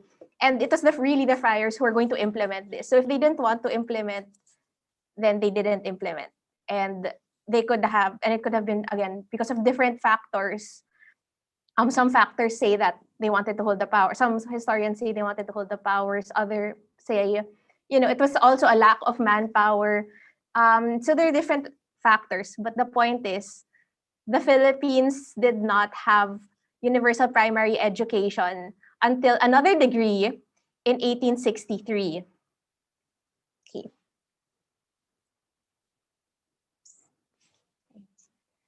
So for sex-separated schools and a gendered curriculum, we can actually trace this concept of sex-separated schools back to when 1582 law establishing 2 primary schools in each parish. Again, this was an ideal in terms of it being implemented.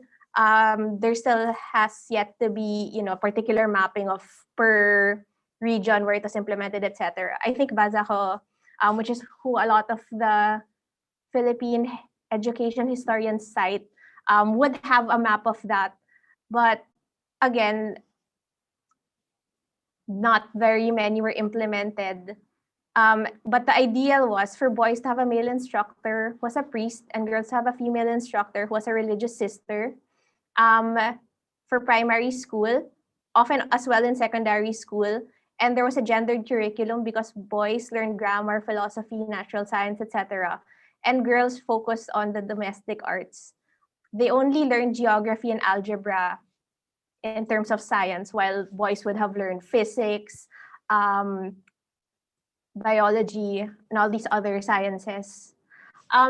Because of the nature of these schools, they were mostly attended by children of the elites, and most of these elites were actually either Principalia class, so the rich Indio-Filipinos, natives, or people from the Spanish colonia, from Spain, so the Spanish blood, Spanish heritage, etc.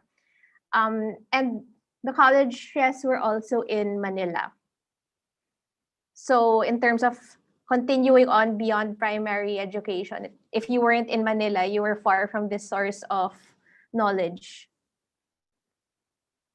So schools were mostly for male Spaniards or children of Spaniards who grew up in the Philippines.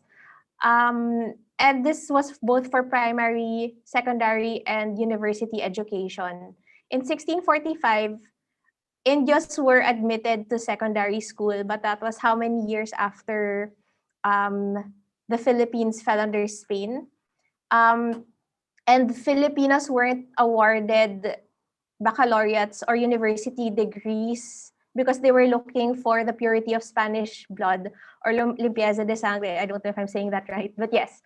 And that only happened in 1674. What happened then was Filipino or Indio elites hired private tutors to teach their children just because they were so alienated from this mass public education system, which was held by the Spanish friars. And because of that, there was that continuous valuation for elite and private education. Actually, it was only during the American colonial period where primary education was really, like mass education was really pushed. But that's another issue as well. So the 1863 decree, which I mentioned earlier, which really tried to implement primary education in the colony, a mass and universal primary education was still lacking because the focus was still on, the topics were mostly on religious education and memorizing. So there was a lack of critical thinking. And because of that dissatisfaction, the colony, so in short, the native Filipinos, were the ones who set up trade schools, night schools, art schools, and schools of commerce. So the colony educated itself.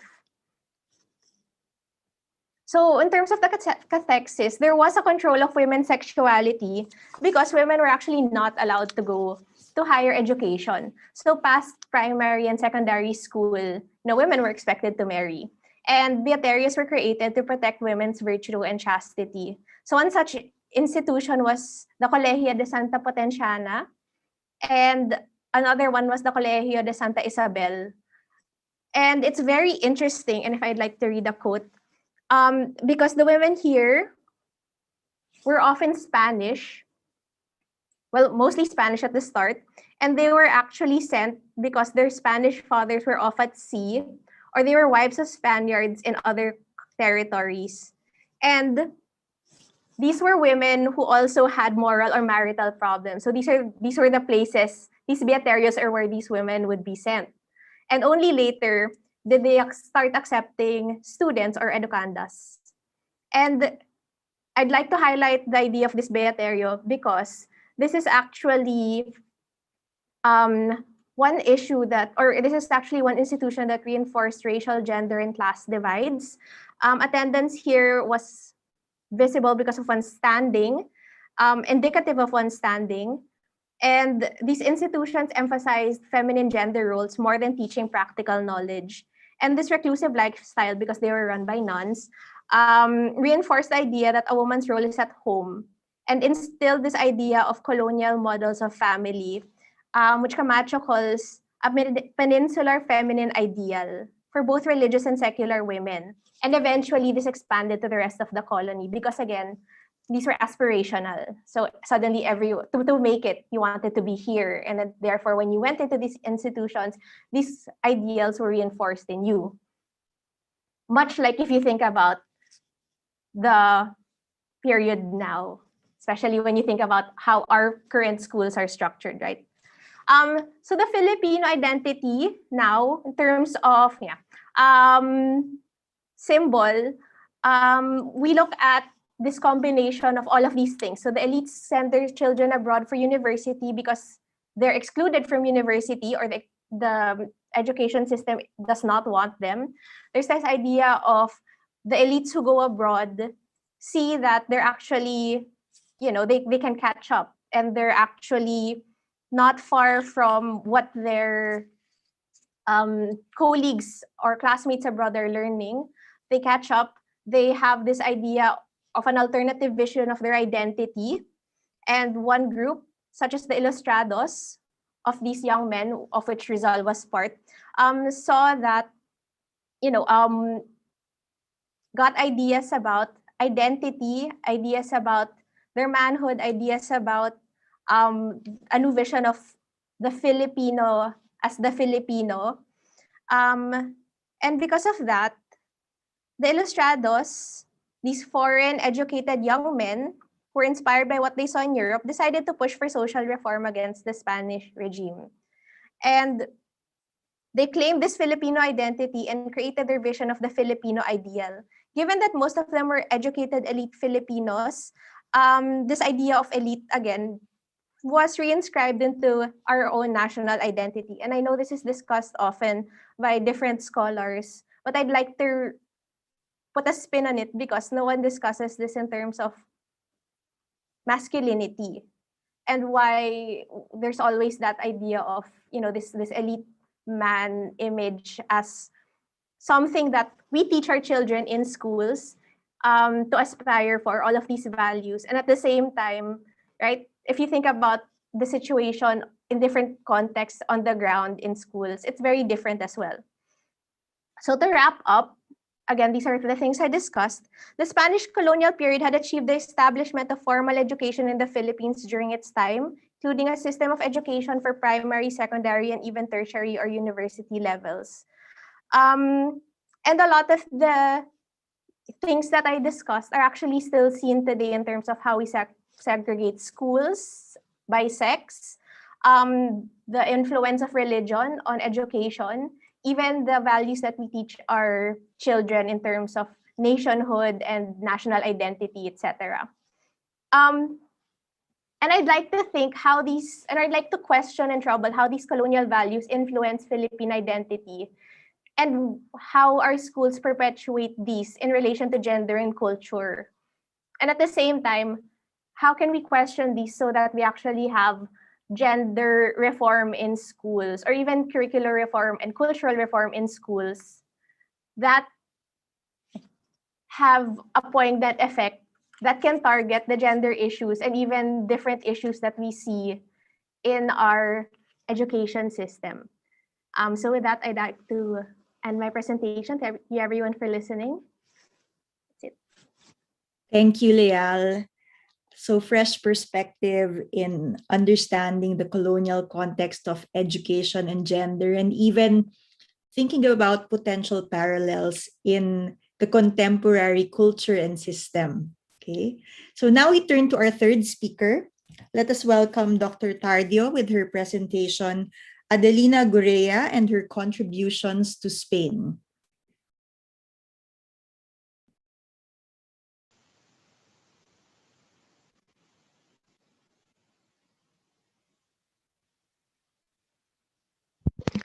Now you can hear me, no? No, wait. Yes, we can hear you. Yeah. Just give me a second. I was thinking there will be questions after her talk, so I was listening. Okay, I'll begin my presentation now.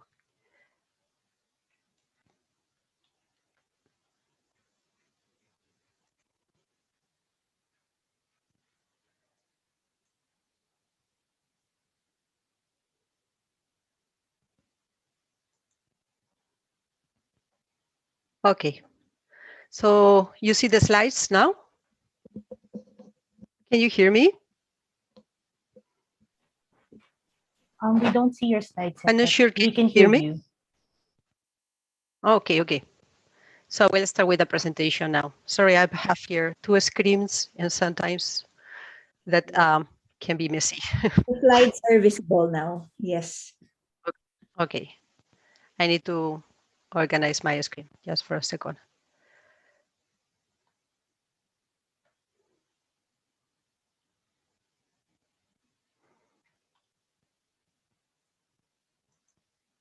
Okay, ready. First of all, like everyone, I suppose I'm very happy and thankful to you for giving me this opportunity to present my current research on Adelina Gurrea. And I'm also very happy to share this panel with people I met before, like Vina. I have been trying to read your work. And of course, also fellow researcher Irene, who's coming after me.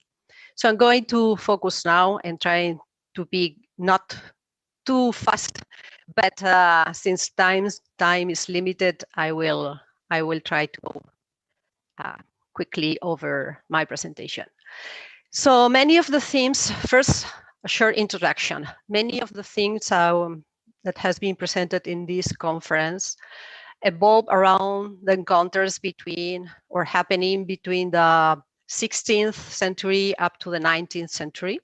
In this presentation, I would like to consider Asian-Iberian encounters during the 20th century, which I believe require an alternative discourse from what has been the discourse in the past few years. So inspired by the works of Professor Seacite and Professor Alatars, I'm currently studying Adelina Gurrea contributions to Spain.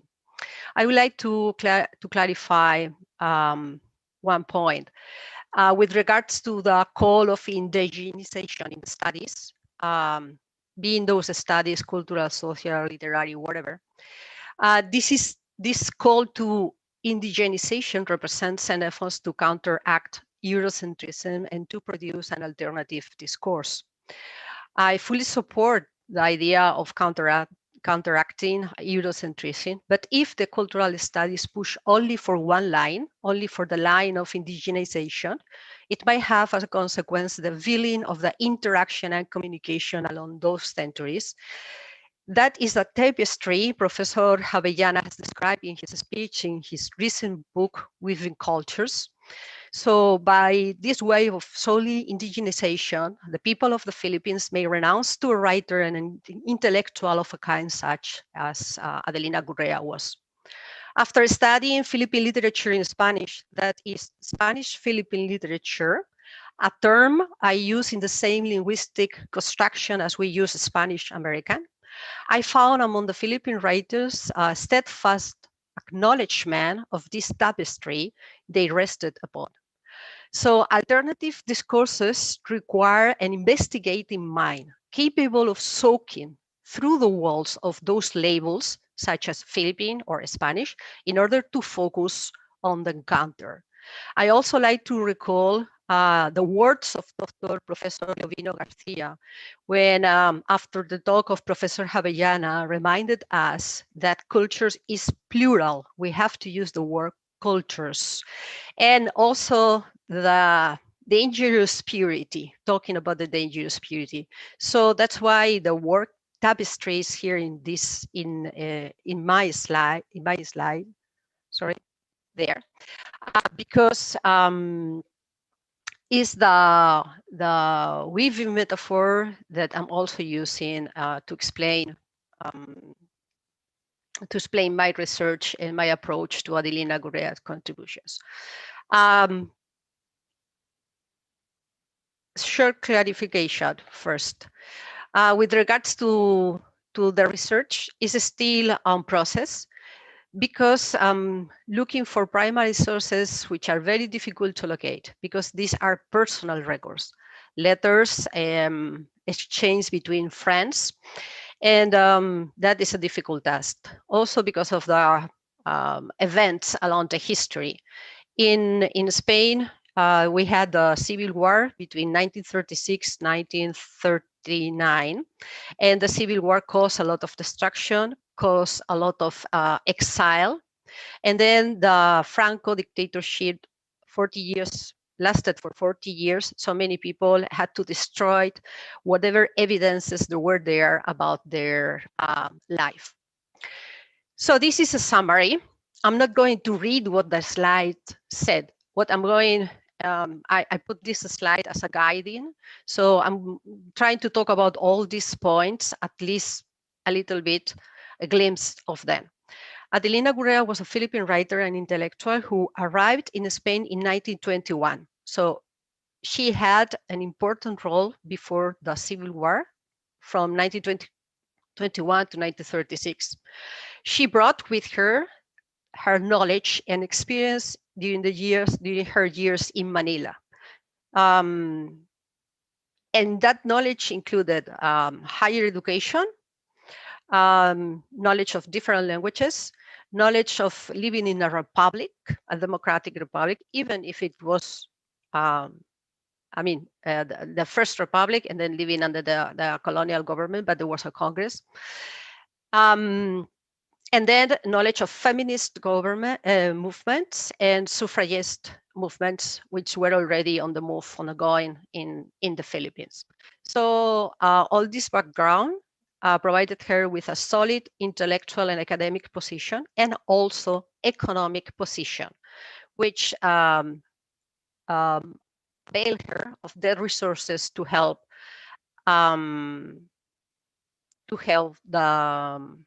the friends. Are you seeing the different slides?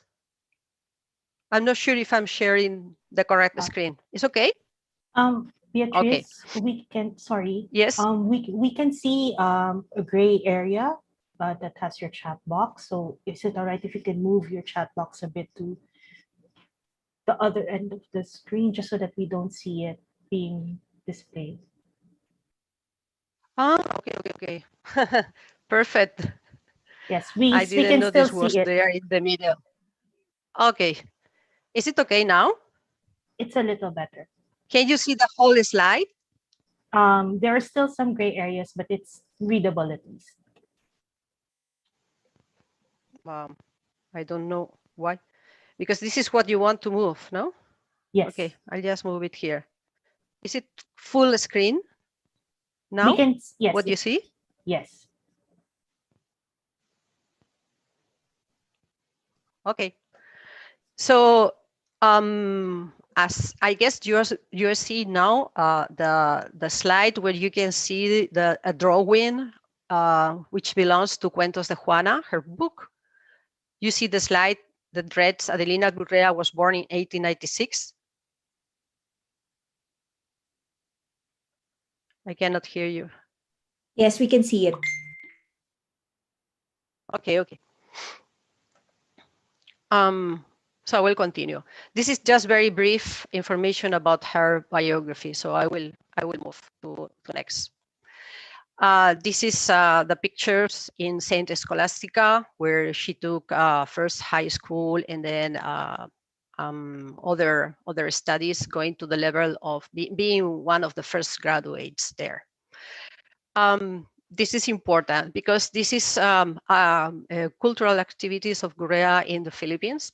We need still to do research on this. We need to improve our knowledge. So if anyone comes across any information about Adelina Gurrea, I will be happy to know. Please send it to me. So there in the Philippines, she was writing in Spanish. She won literary prizes. She published also poems. And then she played an influential role in the magazine, the literary section of the newspaper in La Vanguardia. This is one of her pictures from one of the prizes she got in the Philippines. So now, going to Spain and before the Civil War, we're going to talk now about her participation in social and now in 1920, she traveled to Spain with her family. And by 1921, we already have her getting involved at the Ateneo de Madrid. This is a very intellectual institution. You may have heard about this institution because it's one of the places where the ilustrados in Madrid used to go for debates on historical, political, and social aspects. The institution was still there and is still there. So as soon as she arrived, she already engaged into the debates. I'm going faster. This is the newspaper where we can find the magazine, actually, where we can find her picture and the information about the conference she's going to be, together with other elements of the actuality at that time and other members, other names at that time. So this is just an example, okay? This is another information in the newspapers of the conferences Adelina Gurrea was delivering in Spain. From the information, we can arrive to the conclusion that she actually had an agenda of bringing the Philippines to Spain, putting the debate about the Philippines, putting the Philippines in the debate, in the historical, political debate. In this slide, we can see she had founded and helped founded the Asociación España Filipinas.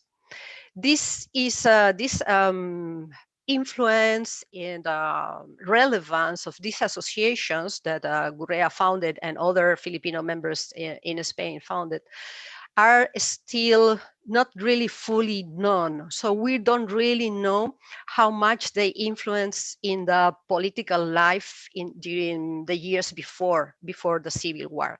But look at the topics she was discussing, and this appeared in one of the most important newspapers, nationwide distribution. She was talking about Philippine spirituality, history and Spanish influence in the islands. And she was also discussing the current government, the US government in the Philippines, and the influence of a political party, a Catholic political party in the Philippines. So definitely, she had an influence in all those minds who were with her discussing about the political situation and the image of the Philippines in Spain. Then, very, very important theme. So if just in the case I run out of time and I need to cut, at least I want to tell you this part. Her contribution to the defense of women's rights. Very briefly, we are in the 20s and for many countries, these 20s are felices años 20. Those are the happy 20s. In Spain, there are many relevant figures. I'm sure you may have heard about Lorca, Buñuel, Dalí. They were all famous at that time. It was a vibrant community, artistic, cultural, political. We have names also such the philosopher Ortega y Gasset. But the political situation in Spain was kind of strange because we were ruled by a king and we also had a dictator. And there was not a republic. Within this situation, this Feliz Años 20, we have women associated themselves to share their ideas, their concerns, and they created a very special institution or association for this discussion, where they share friendship, sorority, so they supported to each other, they help each other to survive. There was lesbianism, and of course, intellectual interest. This is a literature. Sure, many of them were writers. This is the Liceum Club Femenino in Madrid. It was modeled by the Lyceum Club in London. It was created in 1926. The painting you are seeing in the background is a painting by Ángel Santos, an avant-garde painter. Nowadays, this is the Museo in the Museo Reina Sofia, and gives us an image of these women sharing all this interest in the Lyceum Club. If I give you the names of the members of the Lyceum Club, one of them, Adelina Gurrea, you may not know them unless you are knowledgeable with Spanish history. So Victoria Ken, Isabel Oyarzábal, Zenobia Campubri are not recognizable names for you. But you can see on the left and the right something you may have recognized. Are you familiar with this image?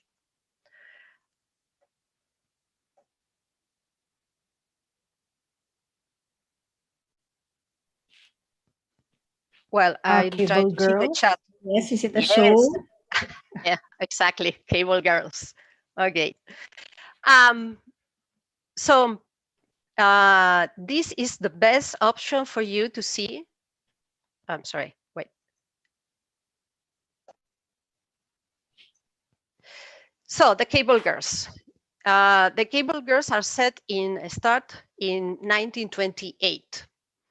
This is the first call, the first communication between US and Spain.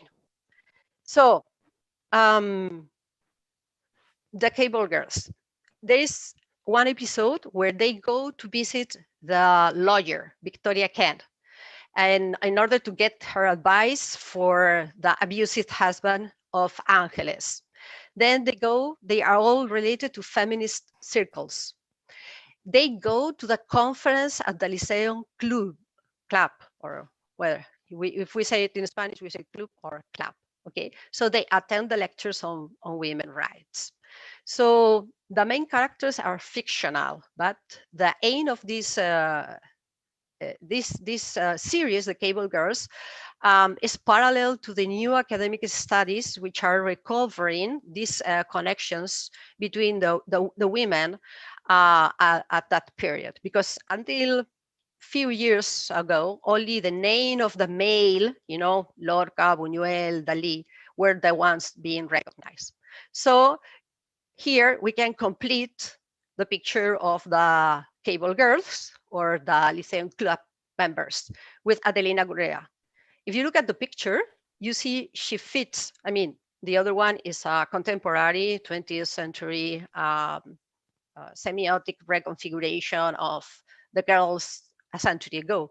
But the other one is a real, true picture of Adelina Gurrea. She was member of this Lyceum Club. She was in the list of the founding members.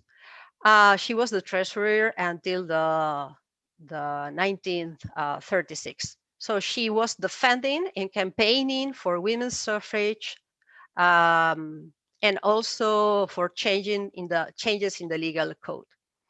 But she was not only contributing to the defense of women's rights within this Lithuanian club before the Civil War. After the Civil War, during and after the Civil War, she kept this sorority, these alliances with her fellow members. Victorina Duran was a very close friend of Adelina Gurrea. She was an artist, very, very important artist, who created the Sapphic Circle in Madrid. Adelina Gurrea was a member of this Sapphic Circle. So she had connections with all these women within an environment of lesbianism. For many years, I had this intuition in the readings of Adelina Gurrea. Finally, through the personal records of her friends, I can prove that actually Adelina Gurrea was lesbian. She had two important lovers in her life. And I need to acknowledge here the help of Professor Maria Jesus Fraga, who studies the other women, the friends of Adelina Gurrea. She kept helping them when they were in exile. So from her economic position, she was able to help friends who were living in France, Argentina, or persecuted by the Franco's dictatorship. She also contributed in Spain before the Civil War with literature. She was in charge of the Lyceum Club literature section. She read her play Fortalezas.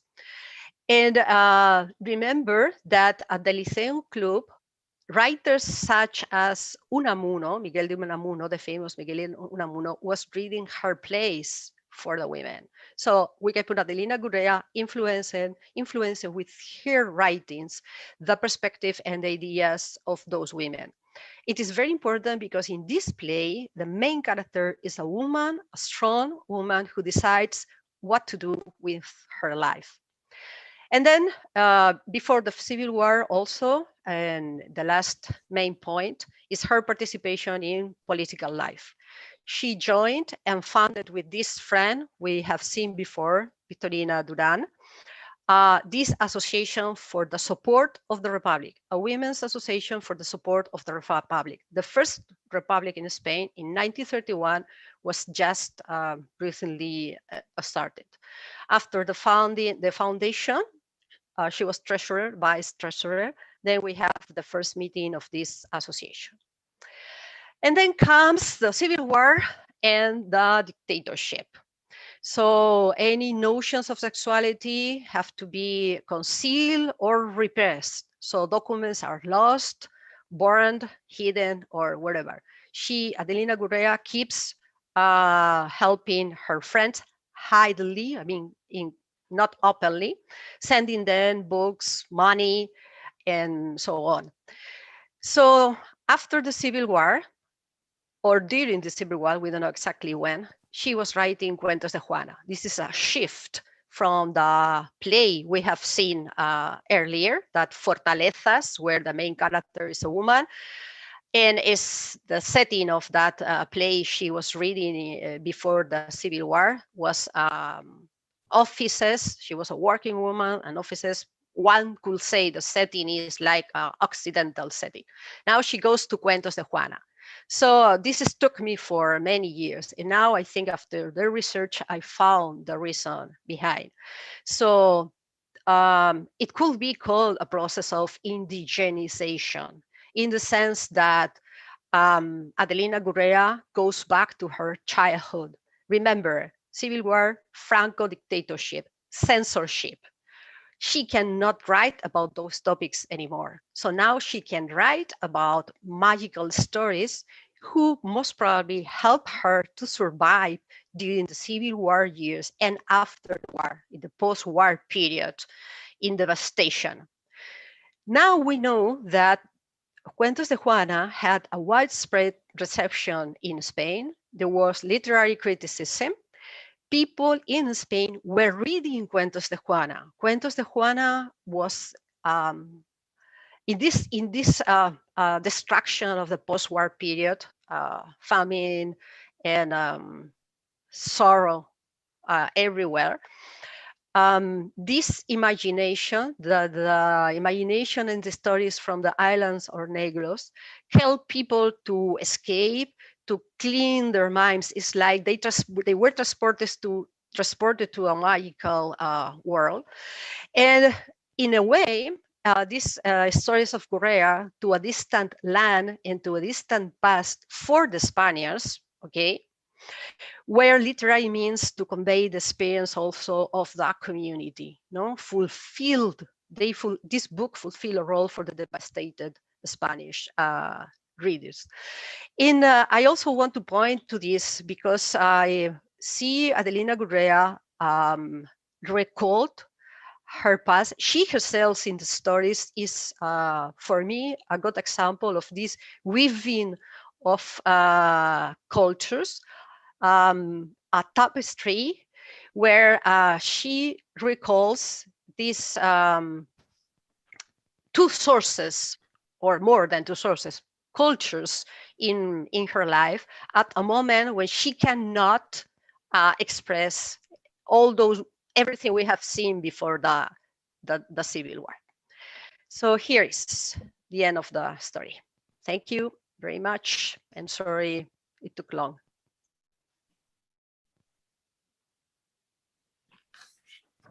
Thank you.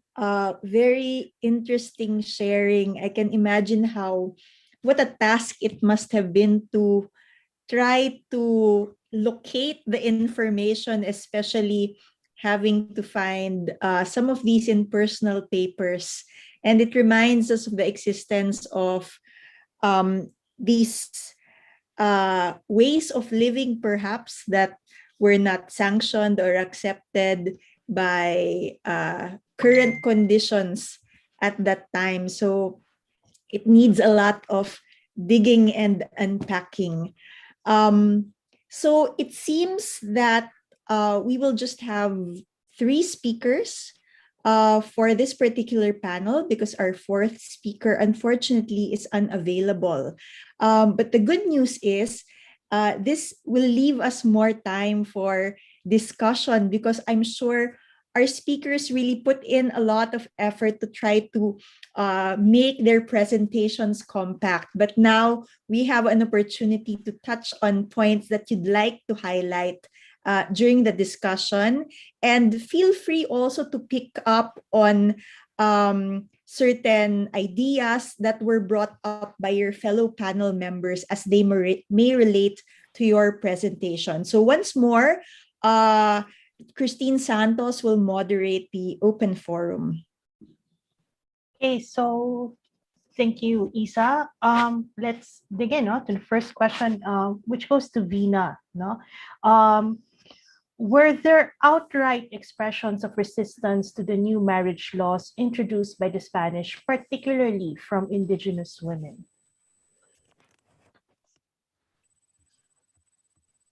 Okay, hi again. So of course, it's a very good question. And so far in terms of my research, most of the materials that I've uncovered are mostly in the 19th century. So I think the question obviously would have to be, about at the beginning of, Spanish colonization. So while certain scholars have talked about, of course, resistance, in the sense that the marriages that were introduced by the marriage laws that were introduced by the Spanish were not, right away, adopted by the population, right? And in fact, the laws they were very lenient in terms of the implementation of the marriage laws, especially in the first 200 years of their rule. So it was really only, really by the late 19th century or from the mid 19th century that you begin to see that a lot of people were petitioning the courts about, expanding their rights in terms of, ending marriages and all that. But before that, I think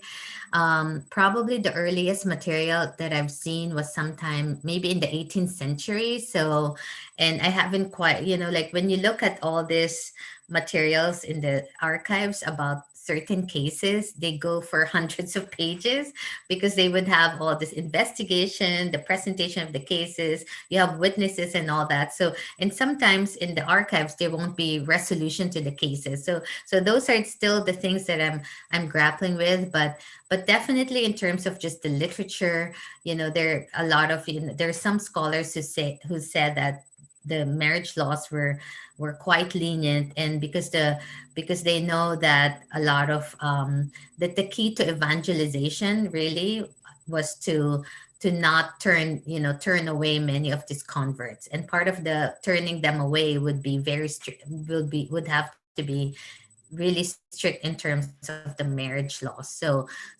And you can say that that's resistance in that sense, that people were not really, especially at the beginning, they were not willing to give up many, some of their, the multiple wives that they had, so just determining. So there was a case I looked at, just determining which of the wives would be considered as legitimate was a very complex process. So definitely there's a lot of, kind of resistance in terms of the implementation at the beginning of these marriage laws. Right. We have a follow-up question, no? Who usually files, no, these divorces? Was it the man or the woman? And what were usually the reasons, no, to petition for divorce? That's a very good question. And I think so far with the materials that I've looked at, that they're both men and women filed for divorces. And this is what's so interesting about the Spanish period, is that the women themselves, and you can say, you can think about that they're not really just coming from the elite classes, although it's very clear that there are some people there who in some of the cases, they would talk about inheritance and all that and property, which meant that they are from the property classes, right?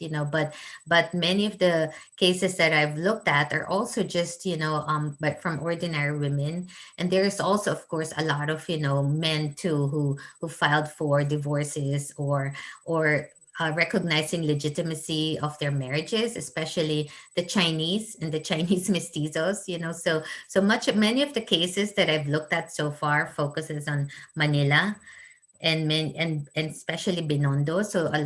And I think a lot of the scholars who work with Spanish colonial archives also see that much of the cases that were filed were really filed from the center of Manila, right?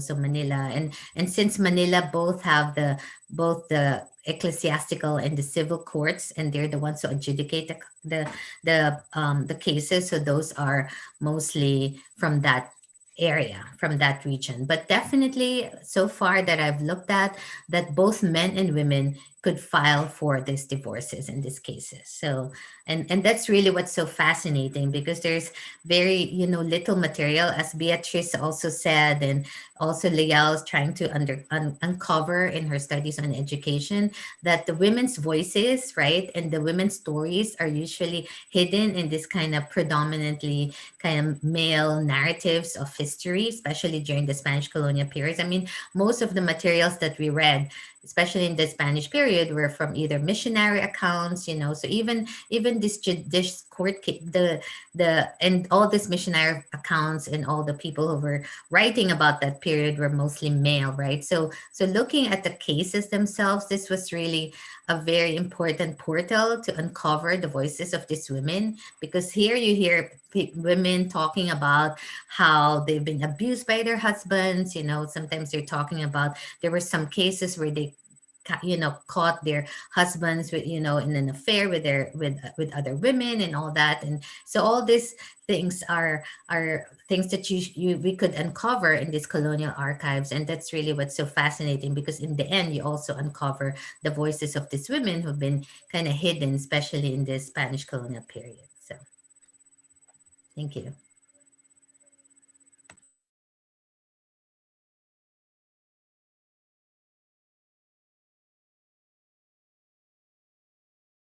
You're on mute, Kirsten. Sorry. So Regalado Jose also made a comment in our chat that Damon Woods also wrote about the 17th century divorce proceeding, no, held in Iloilo, but a couple were from Bantayan Island and Azuy Iloilo, no, and signed in Baybayin, no, and it could be read in The Myth of the Barangay. We also have a couple Thank you of for questions. that. We also have questions now for Leal. For Leal, is there any evidence of Filipino women crossing ilustrado lines in earning an education during the Spanish colonial period? And this came from DC Cord, and I'm wondering if those ilustrado lines means that they studied abroad. Did women study abroad? So based on what I've been reading, there has been no mention about women going to university in a very Shakespearean manner where they cross dress, and I don't think there have been cases of women actually attending university. Yeah, so none that I've read of. No, if there are any uncovered, that would be great. I'd love to read about that. But there have been instances of women being educated, but again, these are not in formal settings. So this is folk knowledge that's passed down, and so there are different accounts of education, but again, not through the formal, again, very male, very like this historical narrative that we currently have. So I have another question, no? Even if there was looming educational masculinity during that time, what was the reason for building normal schools for women, or which involves teaching and being a midwife? Was it a realization of need? So actually, and then I think this goes back to class, and I saw this comment on YouTube. So hi, Sir Jeff. But I think it's more a question of class in the sense that when we think of education, we always think about formal institutions. So we think about all of these institutions that the Spanish colonizers created in the Philippines, and then we kind of forget that we have our own knowledge. Like each group has their own knowledge that's passed down. I think for normal schools, specifically for midwifery, I'm not so sure that there were during the Spanish. Again, you can correct me if you've otherwise, right? But from what I know, that was more during the American colonial, at least in terms of formal institutions where you send your women, right? In terms of like, this is a path for primary education. This was a path for women after secondary, because women were actually not, I mean, at least the Spanish women, right? They weren't made to be midwives, right? They were made to be housewives. And so the midwives would be the locally educated kind of nannies that they would get. So the Indios. And then the doctors would be men. So there. Thank you, Leal. No? I'd also like to extend a question to our speakers, since to a certain extent, education also ties our stories or these panels together, talks together now. For example, for Vina, how has education affected women's information on whether they can file for divorce, or what, was education pivotal in women being informed about the law? And at the same time, for Beatrice, I want to ask, how did Adelina's education in the Philippines, considering the conservatism of education here for women, impact her activism and also her expression in Spain? So, Vina, would you have a Maybe Beatrice could answer first, because I already talked, so she could answer. I'll answer after. Okay. Okay, thank you for giving me the opportunity to talk. I think we need more information in terms of comparing and theorizing. This before I answer I give or provide an answer to your question. This is a point I wanted to highlight in my presentation, and since all these questions are coming up, I think it's very important. I have been all the time along these years pointing to the need for information, data. Okay. Women's participation is hidden because data is hidden and concealed. But we cannot talk about anything without having the complete picture. The thing, I'm sorry, for me and for anyone talking about the Philippines is very, very difficult because you need to know several languages and go to different sources. So, but that is the fact. We cannot change the reality, okay? So I wish I will know Bisaya, Ilocano, Tagalog, aside from English, Spanish, and French. But I only manage to with English, Spanish, and Tagalog, and if it's not too complicated, okay? So, and we have to manage with colonial period, different governments. So we have to know rules in the rules previous the arrival. The situation previous the arrival of Spain. Then the arrival of Spain. We need to know the laws of Spain, but we also need to know how it was in Spanish America, because Spanish America, Mexico controlled directly the Philippines. So we also have to take that into account.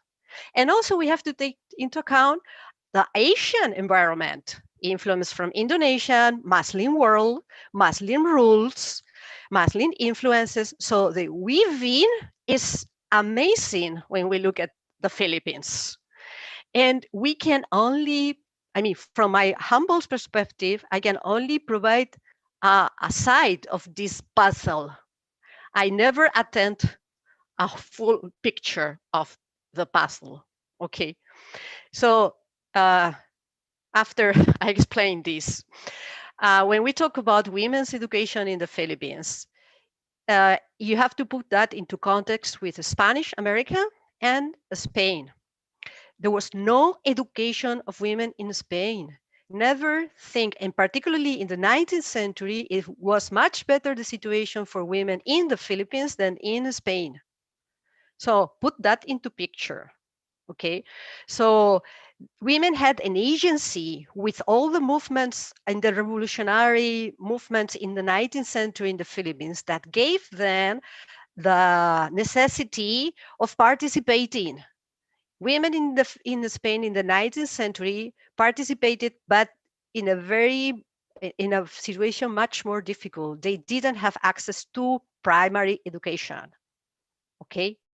Only elite. And where they went to the convents or beaterios. That was the only way women could have access to free or more free lives among the sorority of the nuns and the beaterios and the convents. In order to understand the process in the Philippines, I think it would be very good to compare the situation in Spanish America and Mexico. Think about Sor Juana Inés de la Cruz, just an epitome, okay? So just to give us an example of how many women like Sor Juana could have been hidden in the convents. But the Philippines, of course, was a different situation because we have this colonial government, but at the same time, we know that many people in the Philippines live separately, like in the mountains, in their tribes, in their systems, the Muslim area. So women could drink from many sources, from other options. Women in Spain didn't have those other possible ways of being, possible ways of socializing, different roles. So I think it's very, very complex. Much more complex than thinking about colonial rule, gender roles imposed by colonial rules. I am really amazed, and just this is I will end with this. This information Dr. Regalado Jose gave us with that document signed in by Belen. It's amazing. I think it's really very impressive that it could be a semiotic symbol of this mixing of legal situation, cultural situation, social and political situation, and how the position of Filipino women, indigenous or elite Filipino women in that context. So many women in the 19th century, members of the elite, were pushing for education, Filipino women. Sorry, maybe too much. I don't know if I answered the question. No, Sorry. you perfectly did, and really highlighted the complex and difficulty, in tackling this topic. And Yeah. Pina, would you like to Yeah, add? well, I completely agree with Beatrice, and even if you know Spanish, it's not just, like you have to learn medieval Spanish, and the way that the Spanish changed from the 16th to the 17th to the 18th, 19th century. So it's really, that's for me as a historian who's now going back to the Spanish period. That has been my biggest challenge. It's really how to read these documents, right? So in fact, I think that's one of our challenges as Filipino historians or Philippine historians is that, we have to, if we wanted to go back to that part of our history, we need to really learn those languages and for you too, like for Spanish or other people who want to study Philippine history, they also felt like they need to understand Filipino, et cetera, right? So it's a very, very, very challenging period and area of study. And but the way that Beatrice was talking about it, it almost makes you want to say, well, there's no way you can do all that, right? There's no way you can study all those languages. There's no way you could understand all that. So you don't, but then we don't give up. And anyway, we try, right? Okay, Beatrice. Just a second. Yes. By doing what we are doing today, that's a way we can come up with something. Yeah. Sharing and collaborating with Mhm, expertise mhm, and knowledge. And then yes. it's how we can Yes. do it. Yes.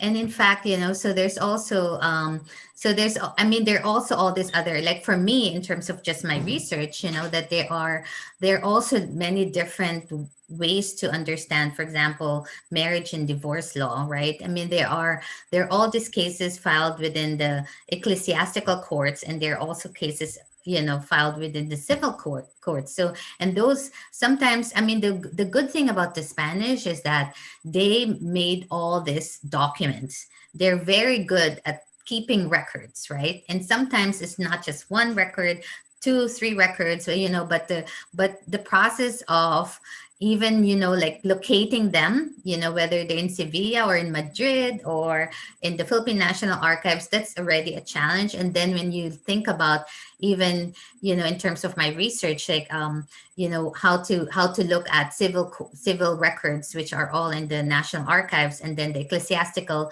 records, which are all in the archdiocesan archives. I mean, it's just very, very challenging. But anyway, the question was about education. So and about women and how women found out about especially the laws and how to maneuver this colonial system, right? And I agree with Beatrice, like and also Leal was talking about how limited education was, during the Spanish period, right? I mean, much of the education that people had were through the church, right? So the main major teachers then were the missionaries and the teachers. So people learn a lot, including the laws, So Kristen, how did they find out about the laws? Of course, the laws themselves are complicated, and sometimes they're simplified by the church, right? And a lot of the people would actually get a lot of their information from these church leaders, which is always not just very reliable in that sense, especially when you think about marriages and divorces, etc.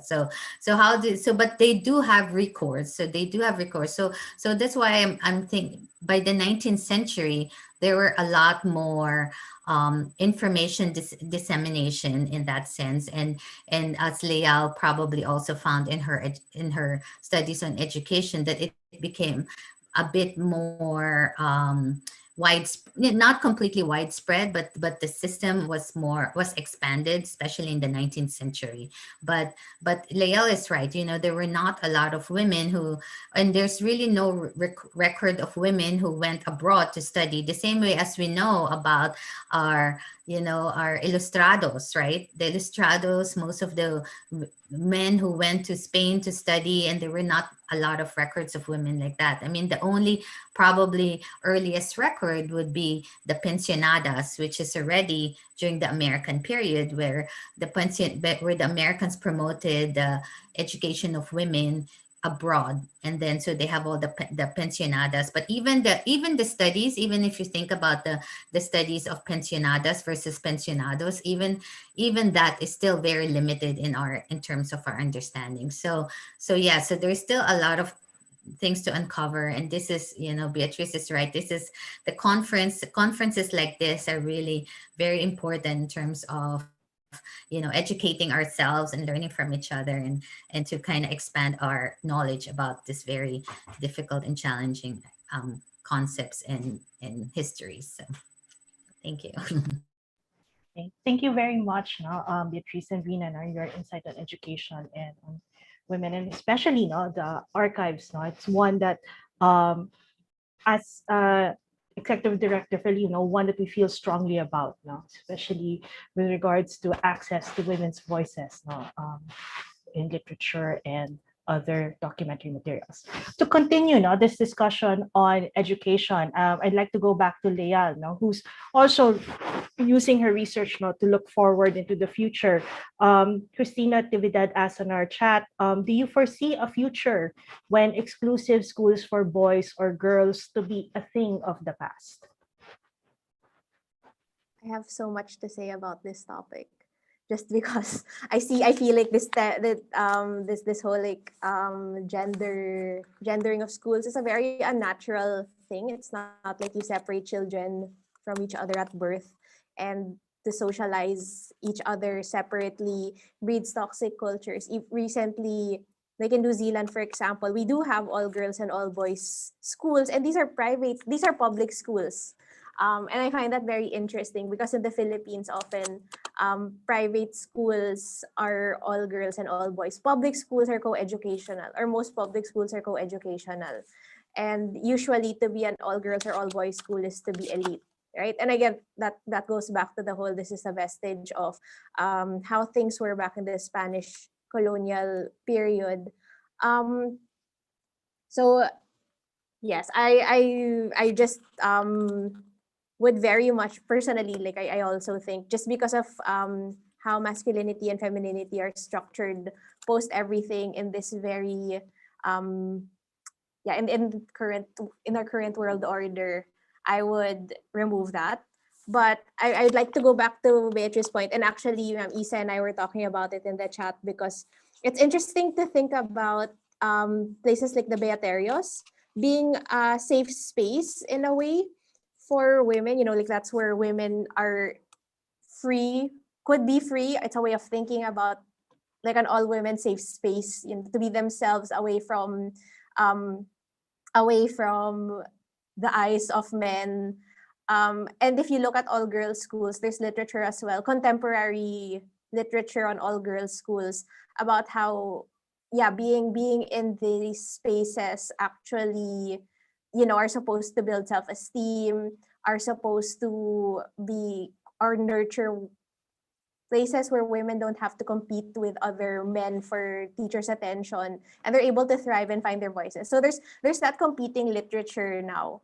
Another issue, however, is what happens when you put all men together in schools, and what happens when you breed that toxic, a certain toxic culture. So it also depends on the cultures and the values of the institution, and the recognition of these different values, which may be toxic, which may be fostering toxic values, which may not.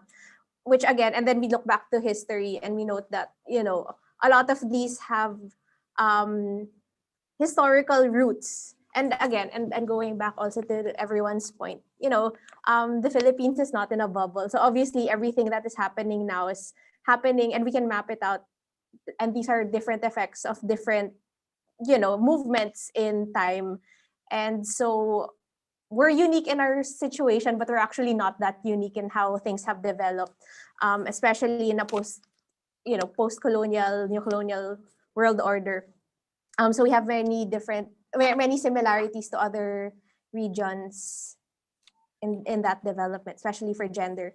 And it's interesting also to note that, yes, we can say that Filipino women were free pre-colonial period. We don't have that much literature on that. But it's interesting to note that, yes, maybe women in the Spanish, during this time in Spain, were actually not that great off either. And maybe Filipino women were better off. We don't really, that's not my area to say, because again, that's not my research. But yeah, sorry. And I'd also just like to acknowledge AC, Alvin Cabalquinto, because he did remind me that Luisa Camagay did write something about Filipina women this program for formalizing Filipina women, training them to be midwives. But again, these were Filipina women, these were not Spanish women. And again, the focus was to be midwives. And I'm not sure if that goes back to our idea of formal education in terms of university, etc. But it's a good thing to look into as well, because that was a form of vocational training. And yes, that was for a need, I suppose. Okay. Thank you. Right. Thank you, Lial. We have a question for Beatrice from Jonathan Shua. What was the knowledge about the Philippines in Spain during Adelina's time? How did a typical Spaniard regard Filipinos and the Philippines?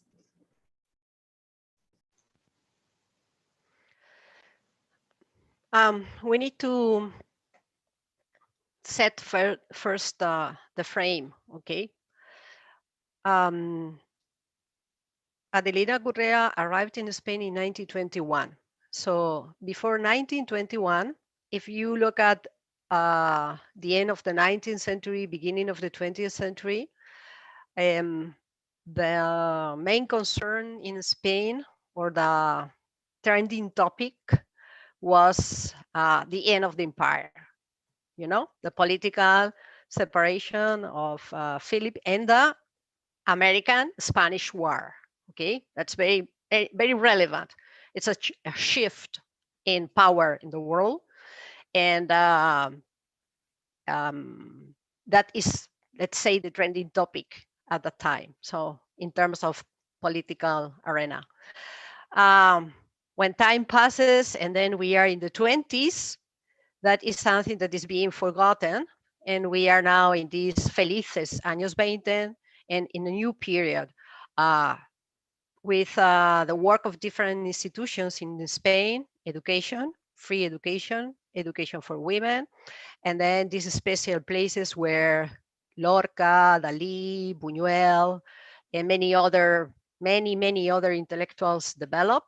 And that is the setting of the 20s. So they were constructing a more liberal, progressive, modern, avant-garde country, okay, open to women's rights, and everything is moving towards the republic.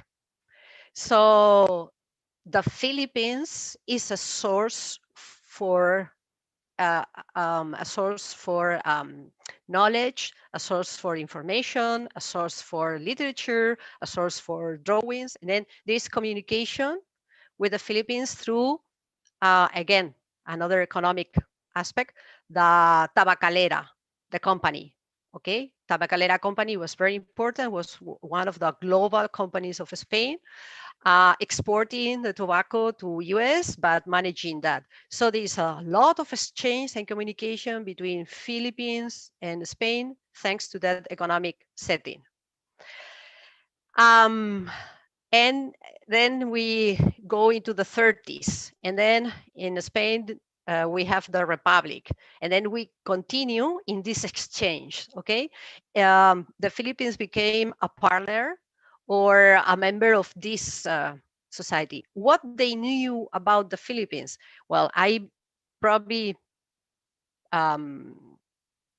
most of the common people knew little unless they knew someone in connection with the Philippines.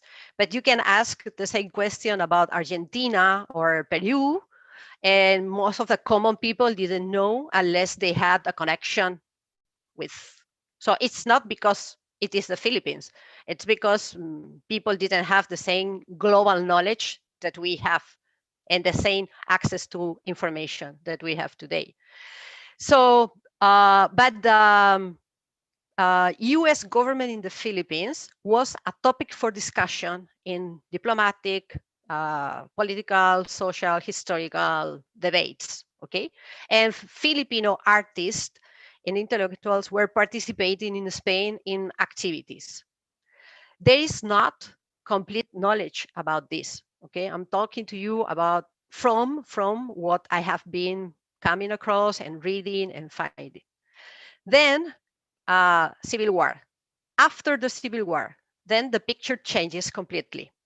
Then we have Franco, dictatorship, fascist dictatorship. Franco discourse and semiotic discourse is imperial Spanish. That then Franco goes back to the empire, and then which was the territory that was with Spain until the last, and Spain fought in the Spanish American War? The Philippines. So they go back to connections with the Philippines, and not only the Philippines, also with Cuba and Puerto Rico, but the Philippines, and they reenact, represent a narrative of Philippines as the daughter of this Spanish empire. But you have to put this in the frame of the fascist Franco dictatorship. So there is where we have Adelina Gurrea. So she survives through all these dictatorship and is allowed to talk because she's recognized as part of this empire. Okay, yeah, put everything into quotes. Okay, so that's what I see. No, so it's not alone, it's not aligned. You have to break into the different settings.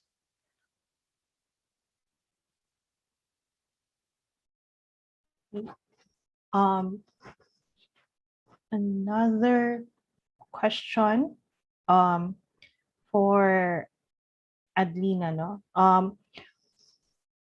What did Adelina want to effect? No? This is again, no, following Jonathan Chua's question, no? With her agenda in highlighting Philippine narrative.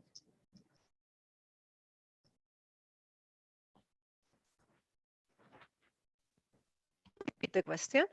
Sorry, I didn't get the question. I think sorry. Perhaps Jonathan might want to speak up. Jonathan, if it's your question, please. Yes, yeah. You may. Oh, well, thank you, Beatrice, no, for that talk. Very interesting.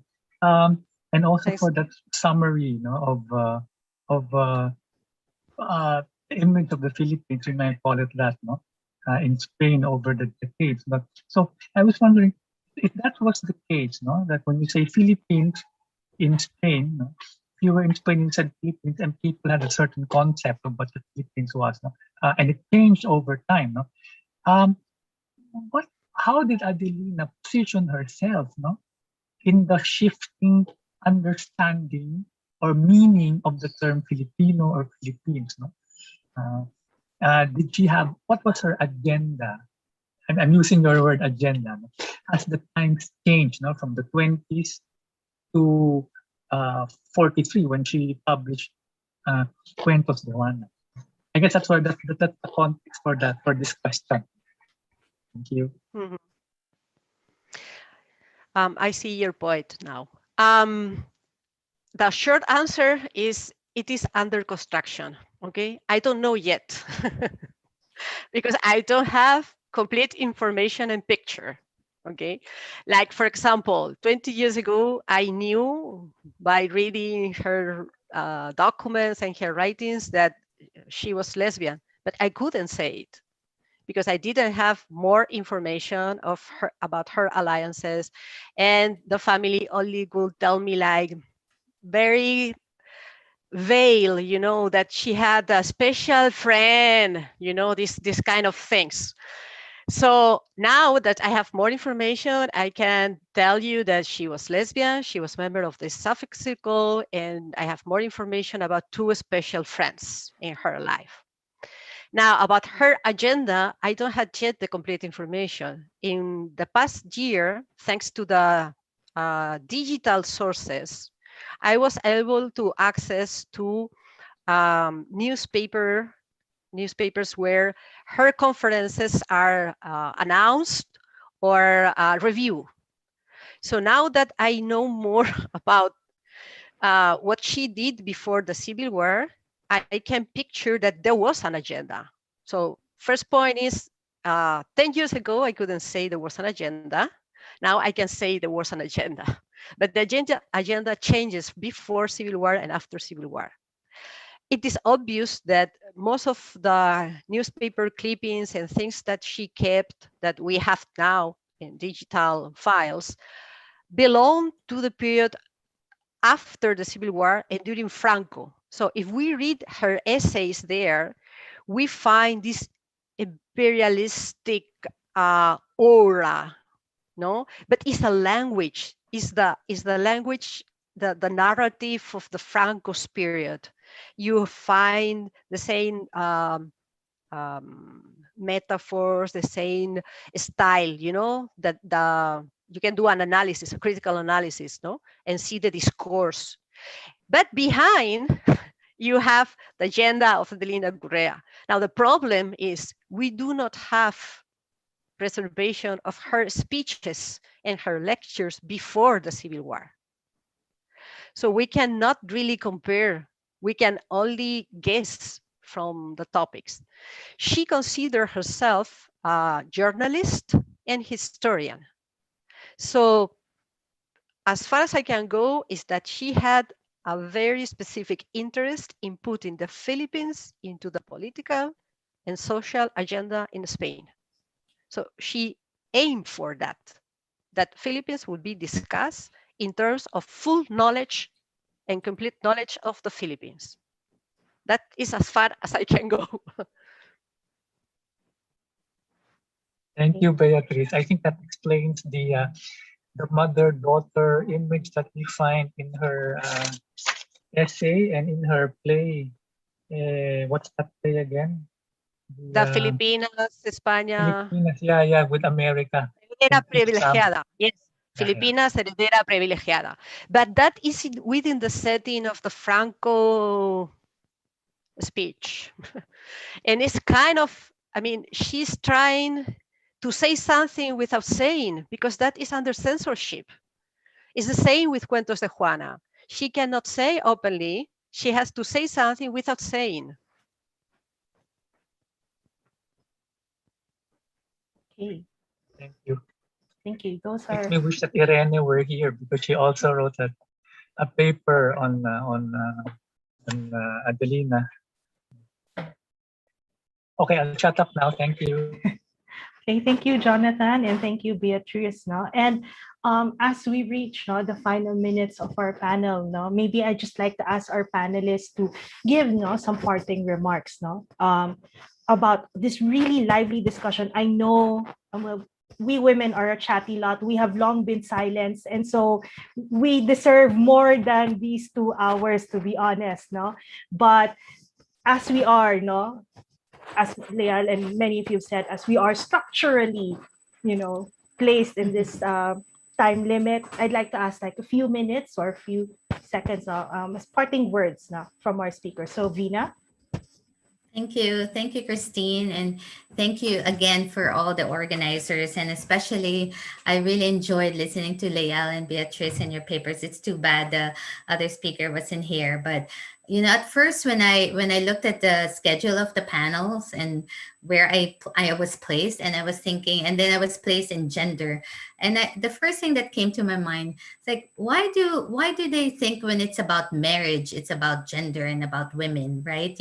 After all, men do also get married. They also, in fact, they're the ones who take advantage of our legal systems in order to annul or divorce their partners and all that. But somehow, as I was writing my paper, it made sense to me, because what I was wanting to kind of do in terms of my project is really to uncover the voices of these women. And it was really amazing when I was looking at the different cases, that there were a lot of women who actually used the legal system, who, whether it's their testimonies or their lawsuits, etc., that somehow made their voices heard, in this kind of, in that system, which, as we said, privileges male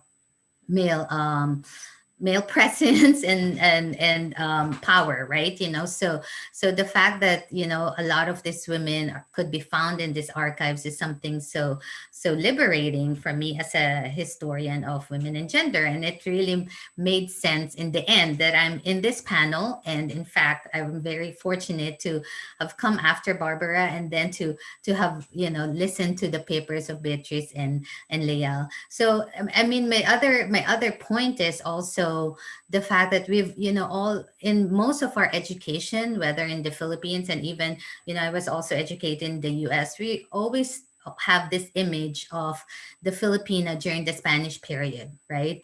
And unfortunately, it's always goes back to probably Maria Clara, or this idea of the women being trapped in convents during the Spanish period, right? And that the women did not really have a lot of rights, and women were just taught to pray and to do charity work and to just be good workers, and for the church, right? And we taught all these values of humility and chastity, etc., right? And for a long time we've had this image of these women, of these convent bred girls who've always, the ones who are so devout, you became in the end so devout Catholics and pious, members of, colonial society, right? But what I really saw in listening to your papers, and I hope that we'll see also in the rest of this conference. So I hope that when we have a panel on gender, this is not the only time we'll talk about women. Hopefully, right? So that in fact this will be a theme, and that will carry through the entire conference. That we'll really see that women were not just convent bred girls, right? That women in fact found many different ways in order to be part of this colonial society, whether through education, whether through writings, whether through engaging in the legal system, right? And I think what's so fascinating, both in terms of this panel and the entire conference, is that we are uncovering all this, and that we're really expanding our understanding of the role of women and gender, especially in the Spanish colonial society or in the Iberian world. So thank you very much for this panel and for this conference, and thank you everyone for really making me feel so excited about the future of, not just in terms of women and gender studies, but the future of Philippines and Iberian studies. So those are my parting words. So I'd like to hear Leal and Beatrice too. Thank you again. Thank you so much, Vina. Beatrice, would you like to have like a short parting remarks on our panel, on our wonderful panel? Thank you very much. And I'm also very happy to have shared with you and to have see you again after many years, Bina. And thank you very much for giving the opportunity to share, because I like to highlight 2 points very briefly. One is we need to share our expertise and our knowledge and work in cooperation and collaboration because it might not be difficult, for example, to find someone to help you read documents of the 16th century here in Spain. Okay, I know also the handwriting is difficult, but there are many people in Spain who devote the time to learn how to read those documents. So if you need help, I'll find a student for you. Okay, that's to give you an example. Okay, so I think networking is very important, and I think if we achieve a little bit of that networking with this conference, that will be also very good. And the second point is we cannot put our minds as individuals and our minds as society into the minds and the realities of people even 50 years ago. Okay, the youth of my mother is different from my youth. So imagine a century ago, we cannot put in so when we do history of literature, cultural studies, or history, we cannot tell someone in the 17th century to discuss democracy the way we discuss democracy today, because they didn't have the same context, the same mind. So we always have to play safe. I mean, I cannot find the word now, but it's like, maybe you can help me. It's like keep in mind that we cannot put our expectations into the life of other women or other situation. I don't know if I explain myself, sorry, because I cannot find the exact word. Okay. And thank you very much for listening and for everything. Thank you, Beatrice. Lial? Okay, I just have a very quick last parting words. Again, I feel like I'm just grateful to be here, because I feel like I'm a testament to the fact that history can inform all disciplines, and how, history and looking at these archives, looking at these images, they're there to break down all these preconceived notions that we have about this was how things were back then. And then there's that danger of constantly romanticizing this image of, which is, I think, what happens with Filipino indigenous, studies. And by indigenous, I mean there's like that movement that has to do with the Filipino narrative and the Filipino hero. And this is, let's go to decolonize, let's re-indigenize. But what does that mean? Because we don't have records of, we don't have that many records of pre-colonial indigenous values. And what's important is all of this information informs how we move forward. So any discipline can use or should actually learn from what we've found in terms of history, because that will greatly inform and help us model, policy, further studies, and the like. So I would just like to thank everyone for having me and for listening to, everything I've said is not new, but I would just like to highlight that it does reframe, or I feel like it should reframe how we look at education policy. And I think that's something I'd very much like to advocate for. So thank you very much for listening. Thank you. Thank you so much. No? And I know we want to spend more time to talk with each other now, but I think what I gather now from all of our conversations, from all of our research now, that women's lives have been intimately woven now, and yet they've been silenced now by different structures that have long, complex histories of disempowering women. No. And through scholars like Vina, Leah, Beatrice, and Irene, no, and many others, no, we witness, no, or learn, no, women's resistance against these structures, no, from laws that change intimate relationships, no, and how women try to fight, no, against things like domestic violence, the ways our education have privileged men, not just in society but also in our social memory, no, and of course, even in our limited and conservative education in Manila, we managed to empower women like Adelina Guerra to fight, no, for their rights. No? And I'm quite sure that's also the vein in which women. I mean, Leal may have talked about the Spanish period, but there are scholars like myself and others who have looked at the Spanish-educated women, no, when American period came, how their education empowered them to fight, no, for their voting rights and so on. So it's really amazing, no, how we always rise as women against the odds, no. But the narrative shouldn't be like that forever. No, we have been at this for centuries. No, and what is clear also with all these talks is the need for data. No, when histories have been documented by men, no, women's experience are often overlooked and are mentioned in annotations, no, or in hearsay, no, or in whispers, no, or whatever whoever documented those primary sources, no, would remember of what these women said, no. And hence it is in the spirit that archives, no, like Aliu, no, where we aim to recover the silent stories of women across different experiences, periods, and classes, no.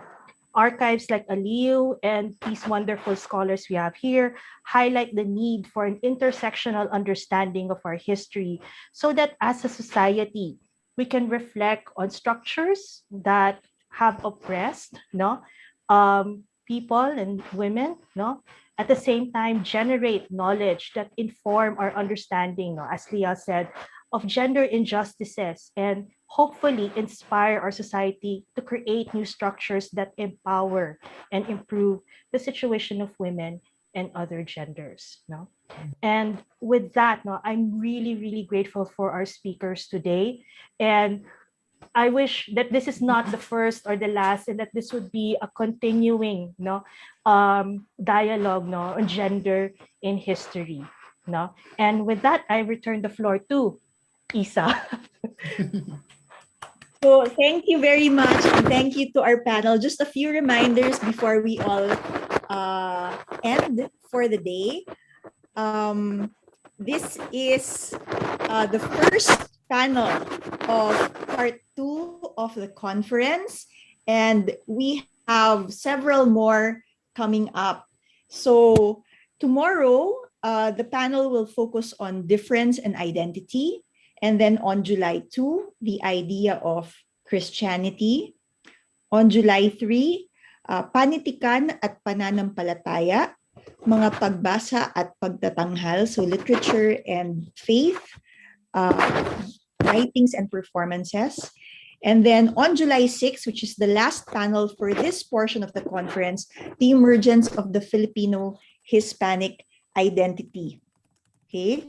And should you wish to become a conference participant and receive an e-certification of participation, you may still register and gain access to the Zoom sessions. Registration is still ongoing for each conference. And there are two, this is part 2, there's part 3 and part 4. The fee is a minimal amount of 500 pesos only per conference part. So please visit our Facebook page or the official website to register. Just search contacts and continuities on the web and on Facebook. All right. So thank you to our keynote speaker, Professor Barbara Andaya, our panelists, Vina, Leal, and Beatriz, my co-moderator, Kirsten, and of course, the conference organizers, and to you, our audience. On behalf of the Ateneo de Manila University, particularly the School of Humanities, our partners, CHAM Centro de Humanidades, Universidade Nueva de Lisboa, and the National Quinticentennial Committee of the Republic of the Philippines,